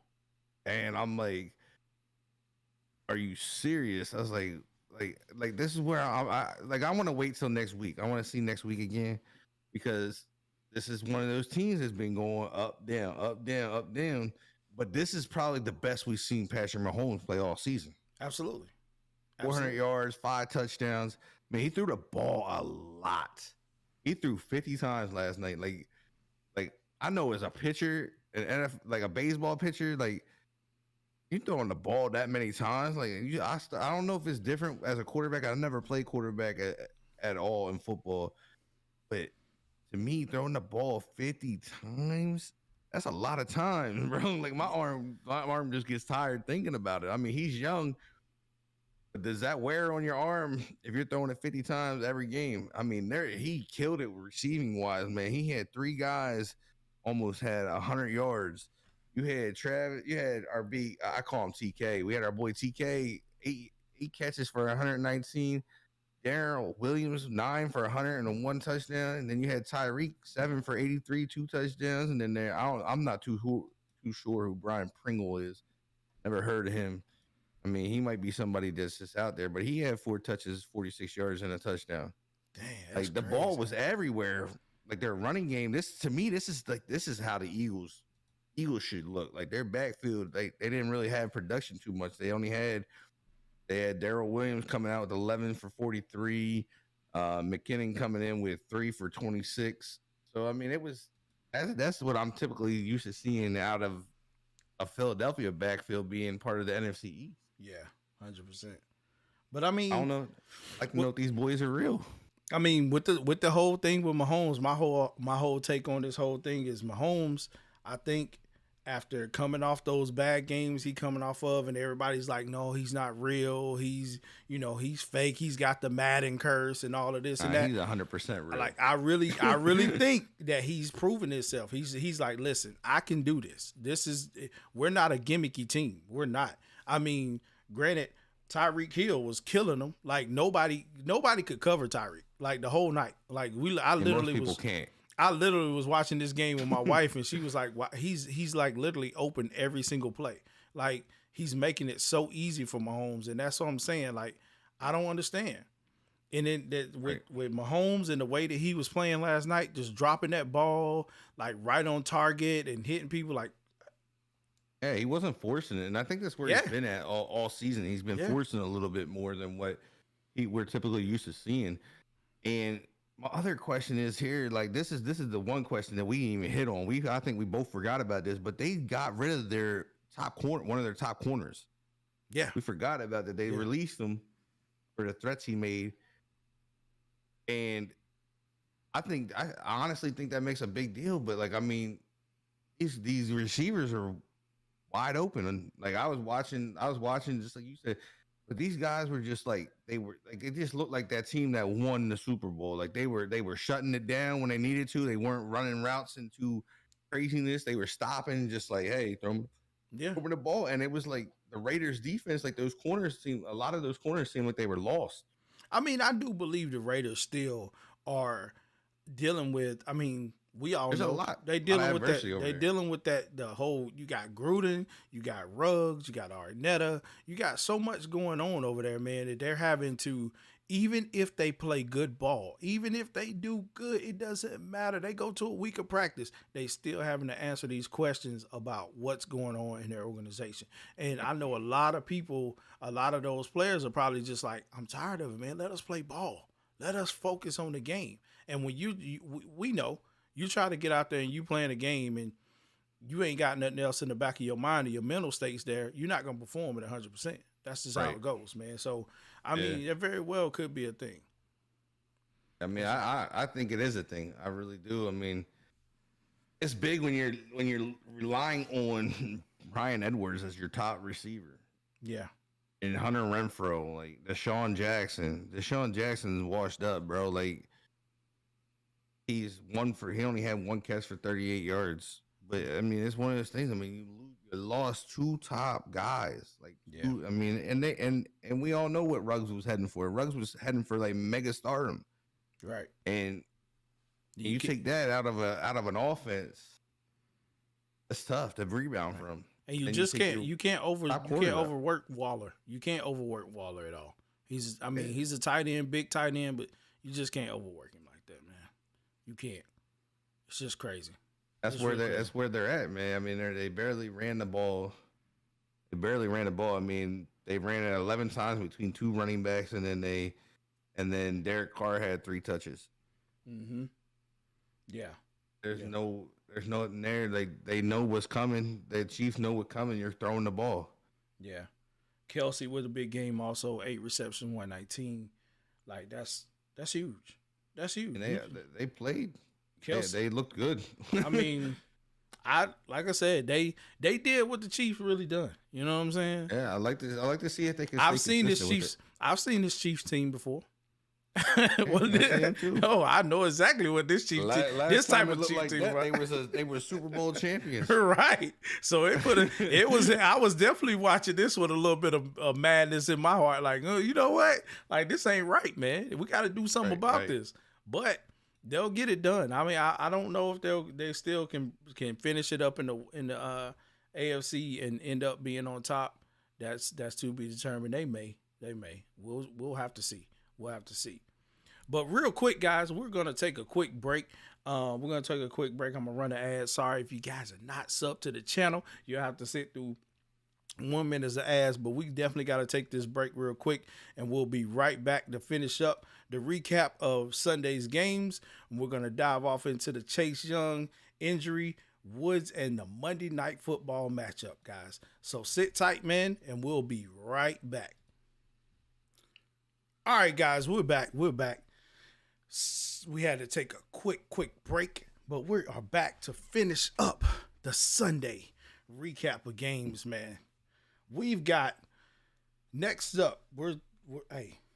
This is your boys, man. You tell me what you thought about this game. We had the Tampa Bay Buccaneers taking on the Washington football team. Surprised the heck out of me, bro. I told you, bro. I said it. I said this. I've been waiting for this one the whole time. So I told you this. I said the way they played them in the playoffs last year, I said I think that Washington's going to upset them.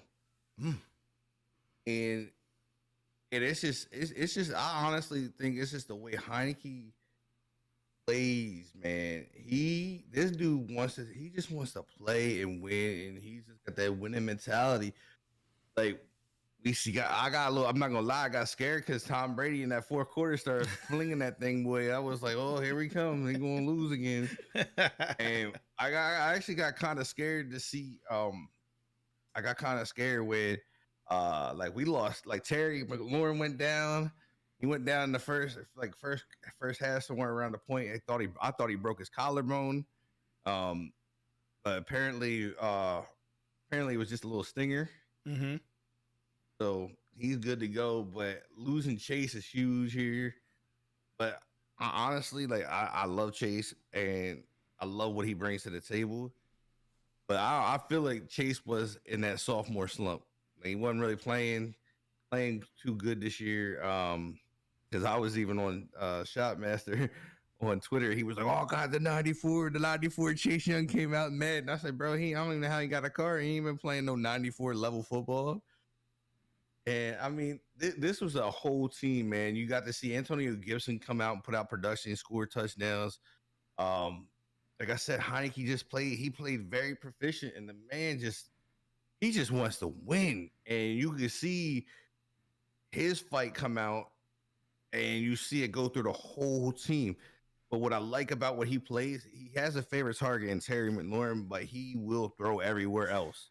Right. And that's my type of quarterback. I like somebody that will throw everywhere else. And it's just, they just play football, man. They play good football. They had a whole team performance.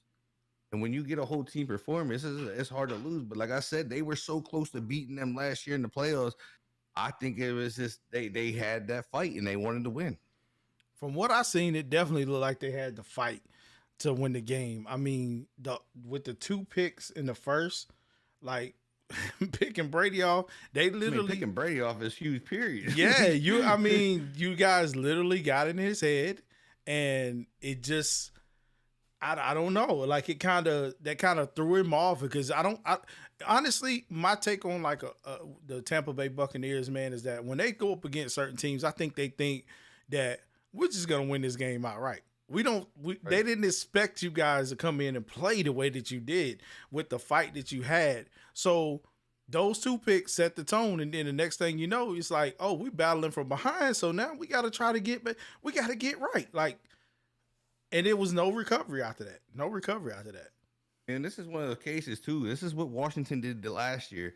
They were down bad like this in the first half, and then they had that huge run that spiraled into the playoffs last year. Luckily, that the Eagles wanted to throw the game and get a draft pick.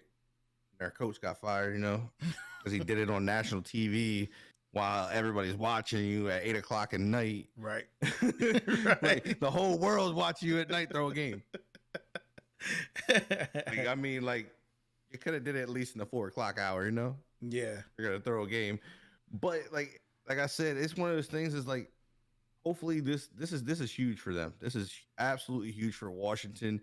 I mean, they have just as much going on as the Raiders do. Yeah. They got their owners in a scandal for bad things with women and harassment at the workplace, and pictures of nude cheerleaders being shared between different coaches. John Gruden. This is where John Gruden gets fired because of these emails go with Washington. Some guys in the top offices of the NFL are involved with this. They got Congress investigating. Like, it's serious right now. There's a lot of distractions.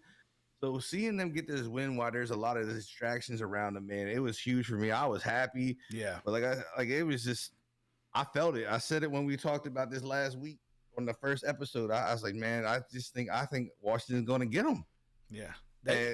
They got them. They did, bro. The last drive of that game was insane. Like, I literally was sitting on the edge of my seat at this point, at that point, because I was like, okay, when Rivera took the knee, I was like, okay, well, before that, I was like, is he gonna take the points, or what is he gonna do here? And I was like, came out, they did the handoff, Gibson scores. I was like, okay, cool. He took the knee. Then I was like, hopefully this is not gonna bite them.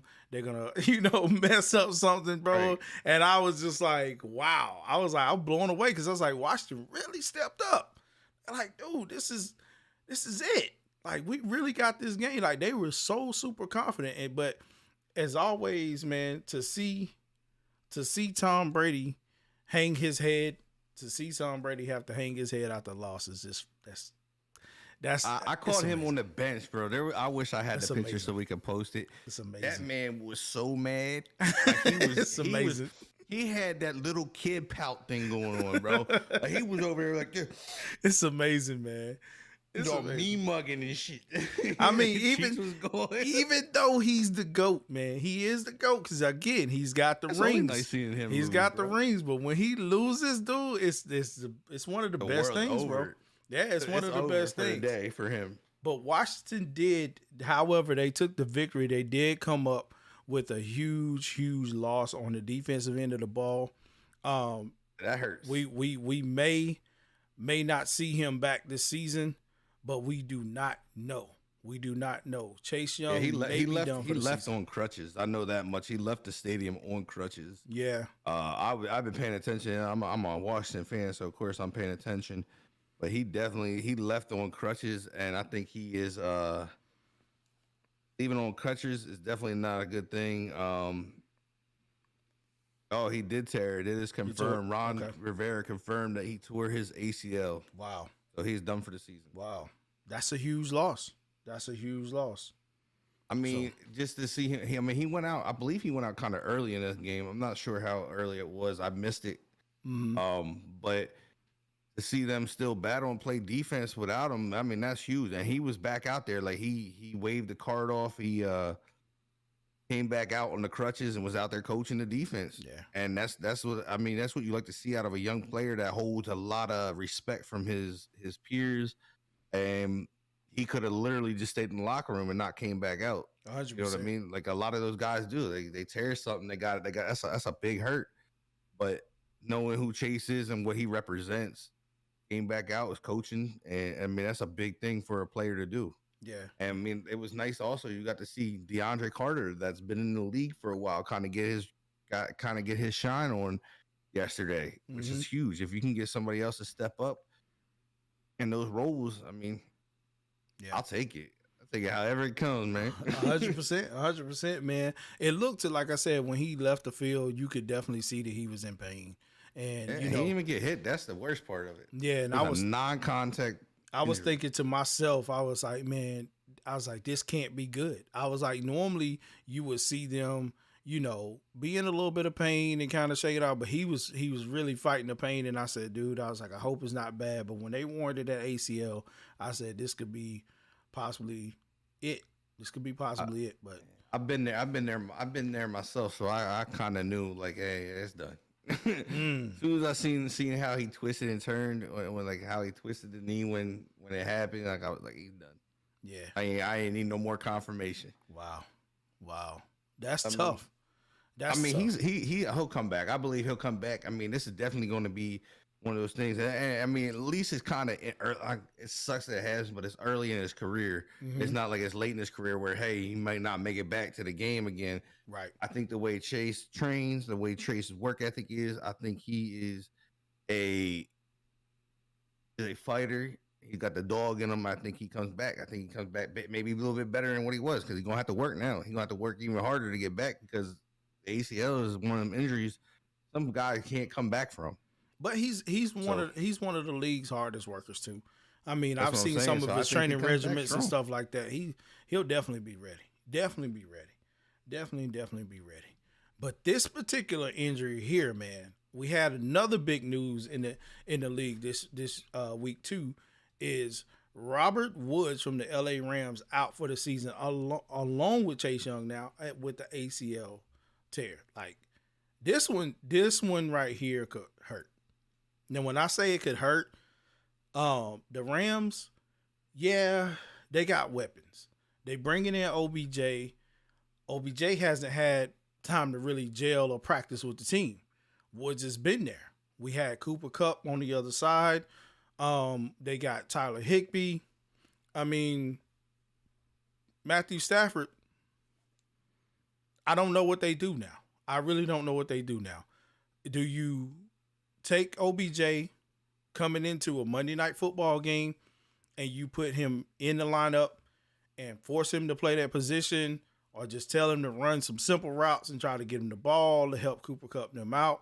Again, they're playing against the Niners, but at the same time, I mean, Cooper Kupp, Jefferson, Higbee, and all those guys, like I just don't see, because Woods is that guy for the Rams that's a third down threat. Like, you could literally get him the ball, right, and he's that possession receiver they need. So we got to see what's going to happen. I mean, I know I talked to a number of the Rams people, seen a lot of Rams tweets and stuff. They don't like it. They thinking that this could potentially knock them out of where they're trying to get to, and that's Super Bowl. I don't know, though. It depends on how OBJ comes into that role and takes over. Right. That's what I was thinking myself. I said, if he can come in and, like, this is one of those cases, shut up, play football. Right. He could do that and play his game. I don't think it's that big of a loss. Right. But comes out there, starts complaining, oh, I'm not getting the ball, I'm not doing this, then it's where it becomes a problem not having Woods, because now you can't just be like, oh, go sit on the bench, bro. Right. You need him. Right. He's kind of needed now. So that's the only bad situation I really see with this is now OBJ is a need instead of another weapon that you possibly could fit into your thing as you get him accustomed to what your team, how you run your team, or how your team is meant to be and make him understand his role before he gets plugged in and gets his time. Absolutely. Absolutely. And like I said, the thing is too, man, do we know if OBJ is gonna be effective? I mean, I'm already seeing stuff that I don't know. I don't like, as off the gate. Like we already have his first video. First video. Like, I'm like you. Hush up, play football. You're out of a bad situation. Play football. Make the Don't best. Create of it. another one before you're Don't start all of this. I mean, I get it. You out in LA. It's the LA life. Like you had to go and remake the going back to Cali stuff and doing all this and dance and videos, glamour. It. Stop all that. Hey, bro. that's like, what just, I say, man. Just stop all that. Can't get out Play of their own way. Football, man. So at this point, the Rams definitely need him with Woods being out, and that like I said, we'll definitely have to see if that's gonna do anything. But with the matchup that they have going on tonight against my 49ers, do I see it being a problem? Y'all want my honest opinion? Do I see it being a problem?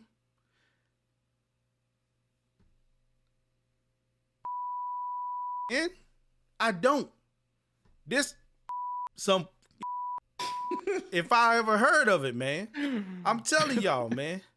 Now listen, each week when I'm talking sports, y'all know I'm the realest 49er fan y'all gonna ever meet. We suck. We absolutely suck. And it's bad that we suck. I mean, granted, I don't think the Rams are gonna play Von Miller tonight again. I don't think he's on the play. I think they said OBJ's probably gonna be returning punts or kicks or whatever. That's fine. That's all well and fine. But do I think my Niners can match up against this team? No. Honestly, no. Because at the end of the day, I watched their struggle against the Colts. I've watched Jimmy G. Well, tried to watch. Let me revert that. Tried to watch Jimmy G play football each week. I'm now watching football like this.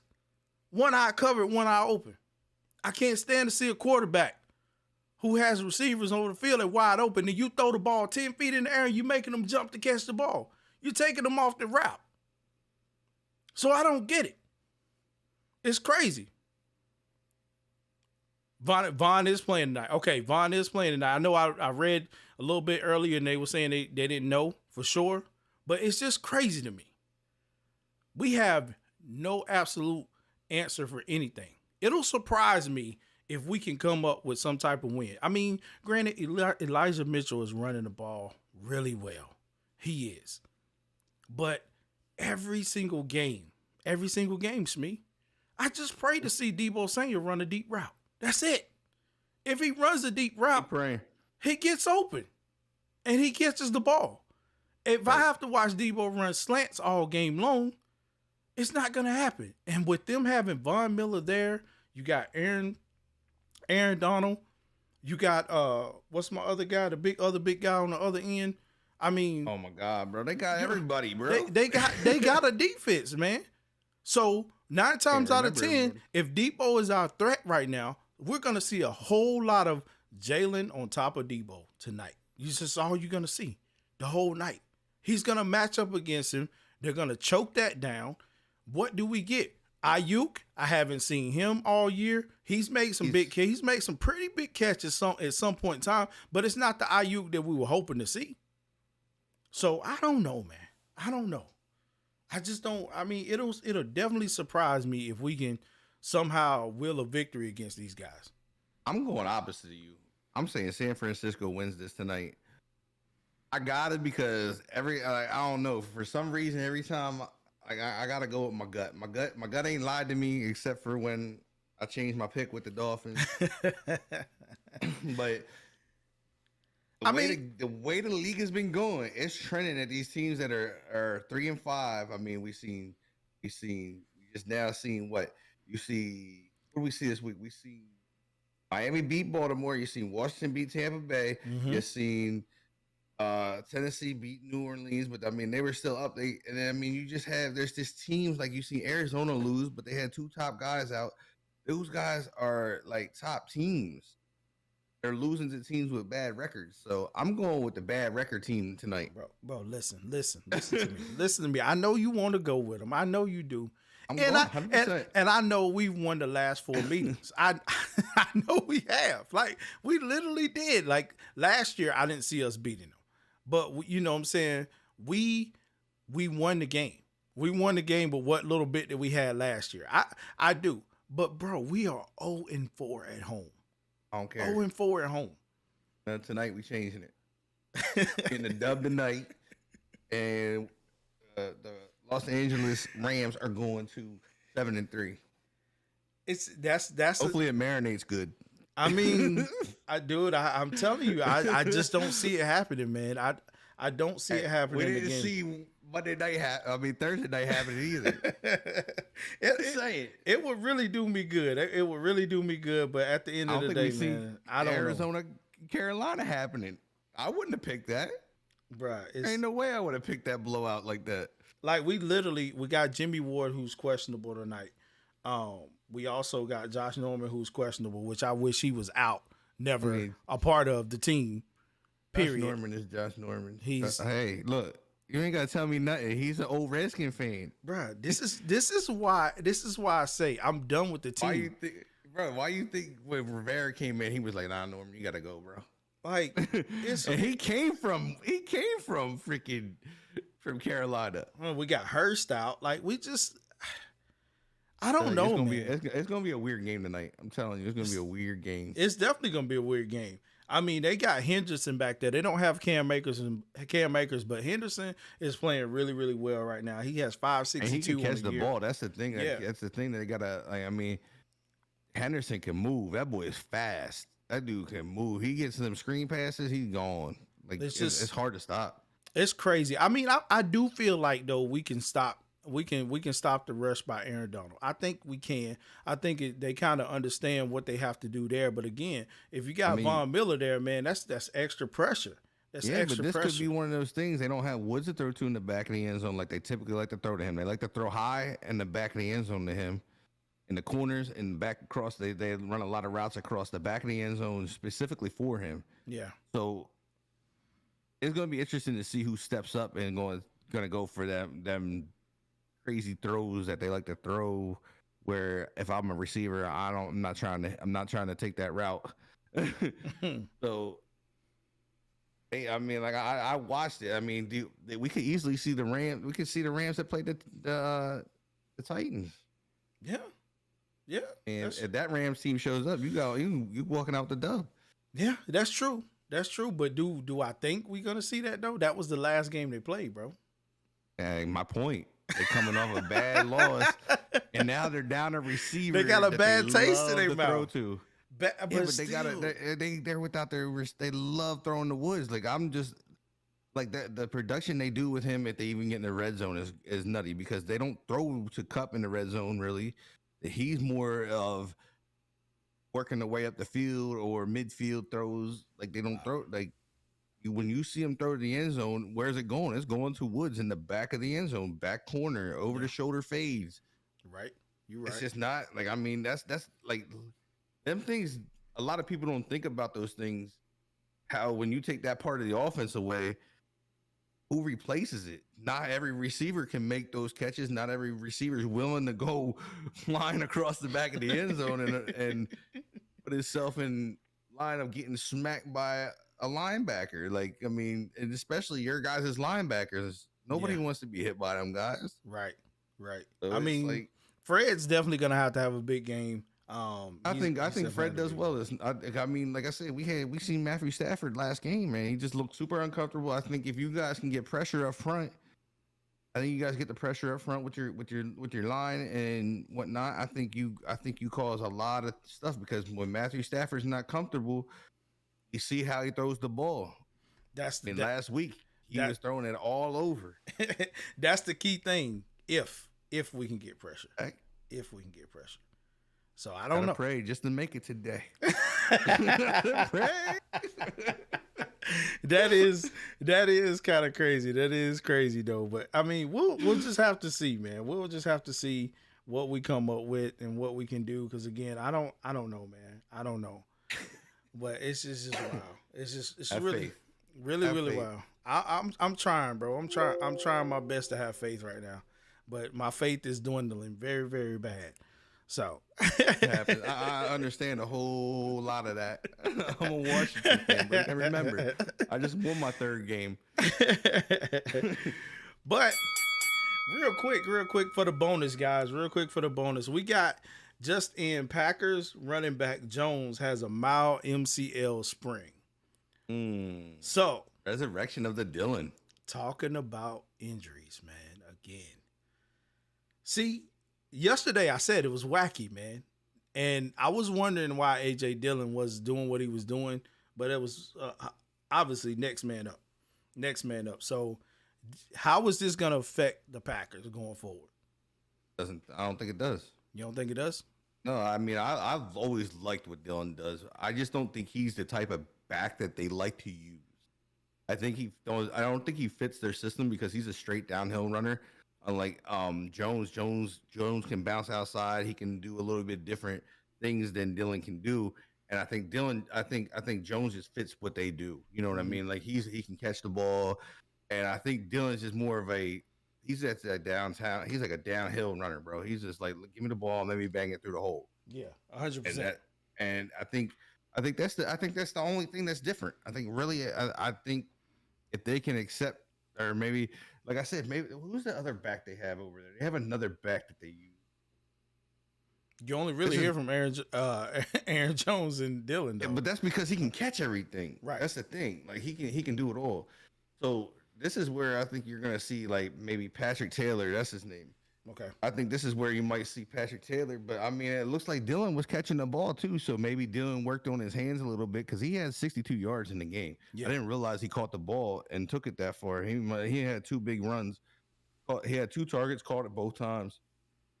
I mean, you might get a little bit of Patrick Jones. I don't know, but they like to run the wheels off of guys. So it might be a straight AJ Dillon. But like I said, I don't feel you lose anything. I don't think it changes anything. I said, if anything, this gives Aaron Rodgers some more protection back there. They have to keep him in the block a little bit or leak him out. Like, I mean, that's a big dude, and he showed that he still can do what he needs to do with 21 carries and 66 yards, 2 touchdowns, and then adding another 62 yards on the air. Wow. Oh. Yeah, I mean, it couldn't have a big effect, but at the same time, I mean, his recovery time is going to be huge because, again, once the Packers get to the actual playoffs, we already know the goal. We know the goal. I mean, they say what he did. Nah, it didn't say what he done. I didn't see that. I didn't see it either. But I mean, this could be huge for Aaron Jones because they've run him. They run the bejesus out of this guy. Right. So this could be huge. I mean, it sucks that he got hurt to have to get a break, but this could be huge going into the playoffs. You know what I mean? He gets like a 2-3 week break here, maybe 4 weeks if it's that bad. Yeah. He gets a rest, and I mean, his legs become fresh again, and going into the playoffs, that could be bad for the guys that face the Packers. Oh yeah, 100%. So like I said, we'll see how that's gonna turn for them and how that'll work out. Because again, we already know what their goal is for the year, and that's to win one. You hear it from all the Packer fans all over. We gotta go out. We gotta win one. We gotta win one.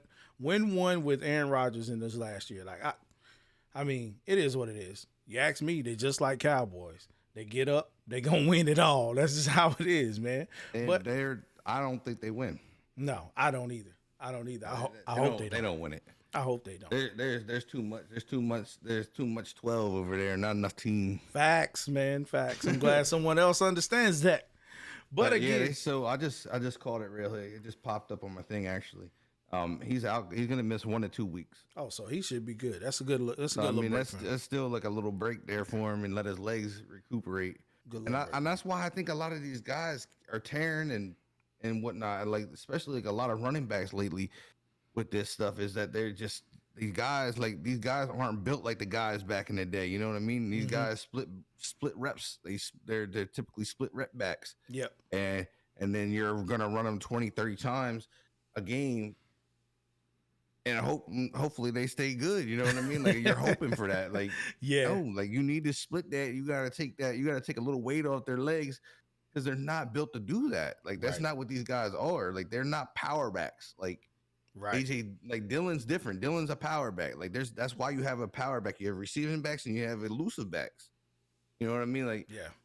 the guys that are elusive, they got to split with somebody. Somebody else got to touch a ball here and there. You know what I mean? Like it don't got to be a lot. It's just got to be a little bit. Like 5-7 carries a game. For real. But For real. I think that's why these guys are getting hurt like this. Is that they're legitimately just being overworked. Yeah.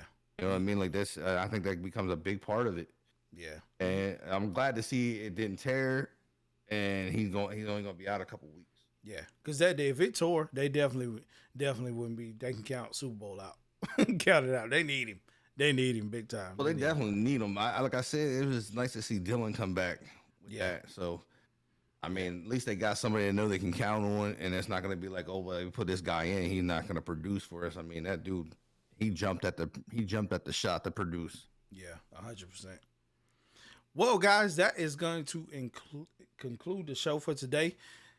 Thank you guys so very much, man, for tuning in to the deep dive with Shmee 45 and Lions Den 272, man. We love to talk sports, and we love that you guys are here rocking out with us in the chat and all of the good stuff, and man, and just getting the takes and really diving deep into sports. Again, it's a passion of both of ours, and we created this space so that you guys never have to miss out on anybody talking about what's not talked about in sports. We're going to talk about it here. We definitely will. Right. So you know that. So, but again, this is going to conclude our Monday show. We'll be back on Wednesday, 11:30 a.m. Eastern, and it'll be on my boy Shmee 45's channel on Twitch. So make sure you catch us up on Twitter. You catch the links. You follow us both up on Twitter. Follow me at Lions Den 272. And his is at Shmee_45 on Twitter. You know, you see the announcements and when everything goes live, so you can make sure you're here to hear more of what we have to say about what's going on in the world of sports. Again, know we talked a lot of football today. We'll be covering some college basketball and a lot of other stuff that's going on right now in the college sports world. So get ready. Oh yeah, get ready. But you don't want to miss on Wednesday. If the Niners win, you don't want to miss it. I promise you that, because I will be shocked. I will be shocked. Hey, you heard it first. Shmee is taking the Niners. I'm not thinking about nothing. I ain't changing it this time. Stop. I'm not changing it this time. It's not happening. Shmee is taking the Niners, and I'm taking the back seat to it all and be like, listen, I don't even know if I'm going to watch. I don't even know if I'm going to watch, bro. So again, guys, thank y'all so very much, man, for y'all's love and support here on the channel. Again, rocking out with us. We're just creating something that we both love. And that's definitely sports, man. Sports talk. So again, Wednesday we'll be back 11:30 a.m. Eastern. So you don't want to miss it. But we're gonna get on up out of here, man. Again, thank y'all. Guys, stay tuned to so these are gonna be, just to give you guys a heads up so you guys know, if you do miss them, yes, we do put them up on YouTube. I'm working on getting our own YouTube for them. Yes, but until then, they go up every Tuesday, and every Thursday they will go up on my channel until I have it up. Once we get that, then they will revert over to the Deep Dive YouTube channel. That way it has its own place, because like me, I love my dude. I'm not trying to take anything from him. So that's why I was like, we got to have it on our own channel. So it goes to both of us and gives both of us love. So that will be going up. We should have that channel up this week, hopefully. Just got the graphics and stuff. So stay tuned to that, guys. Make sure we'll make sure you guys all get the links. Like I said, stay tuned to Twitter, stay tuned to Instagram, stay tuned to TikTok if you have any of those, because I post on all of them. Yep. He posts on certain ones. But I appreciate you guys being super active in the chat. That always helps us, because then we can look at your questions, kind of bounce off of it, and it makes the show that much more than what it could be without you guys. It doesn't really run. Absolutely. Absolutely, man. Again, you guys are the thing that makes this program run, man. We're gonna keep bringing up fire content again. We'll appreciate everybody again. Real quick, I know the notifications was off. Thank y'all so much for everybody to show love with follows, bits, gifted, all of that stuff. Thank y'all so very much. I did not miss it. We just have it off because, like I said, we're recording these and we're trying to get it out to the people. We don't want too much distraction on in the alerts and stuff going on. But again, man, thank y'all so very much. And we hope y'all have a good rest of your Monday.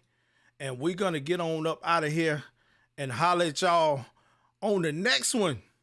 See y'all Wednesday, 11:30 a.m. Eastern on twitch.tv//Smooth45, baby. Holler at y'all. We out. Peace.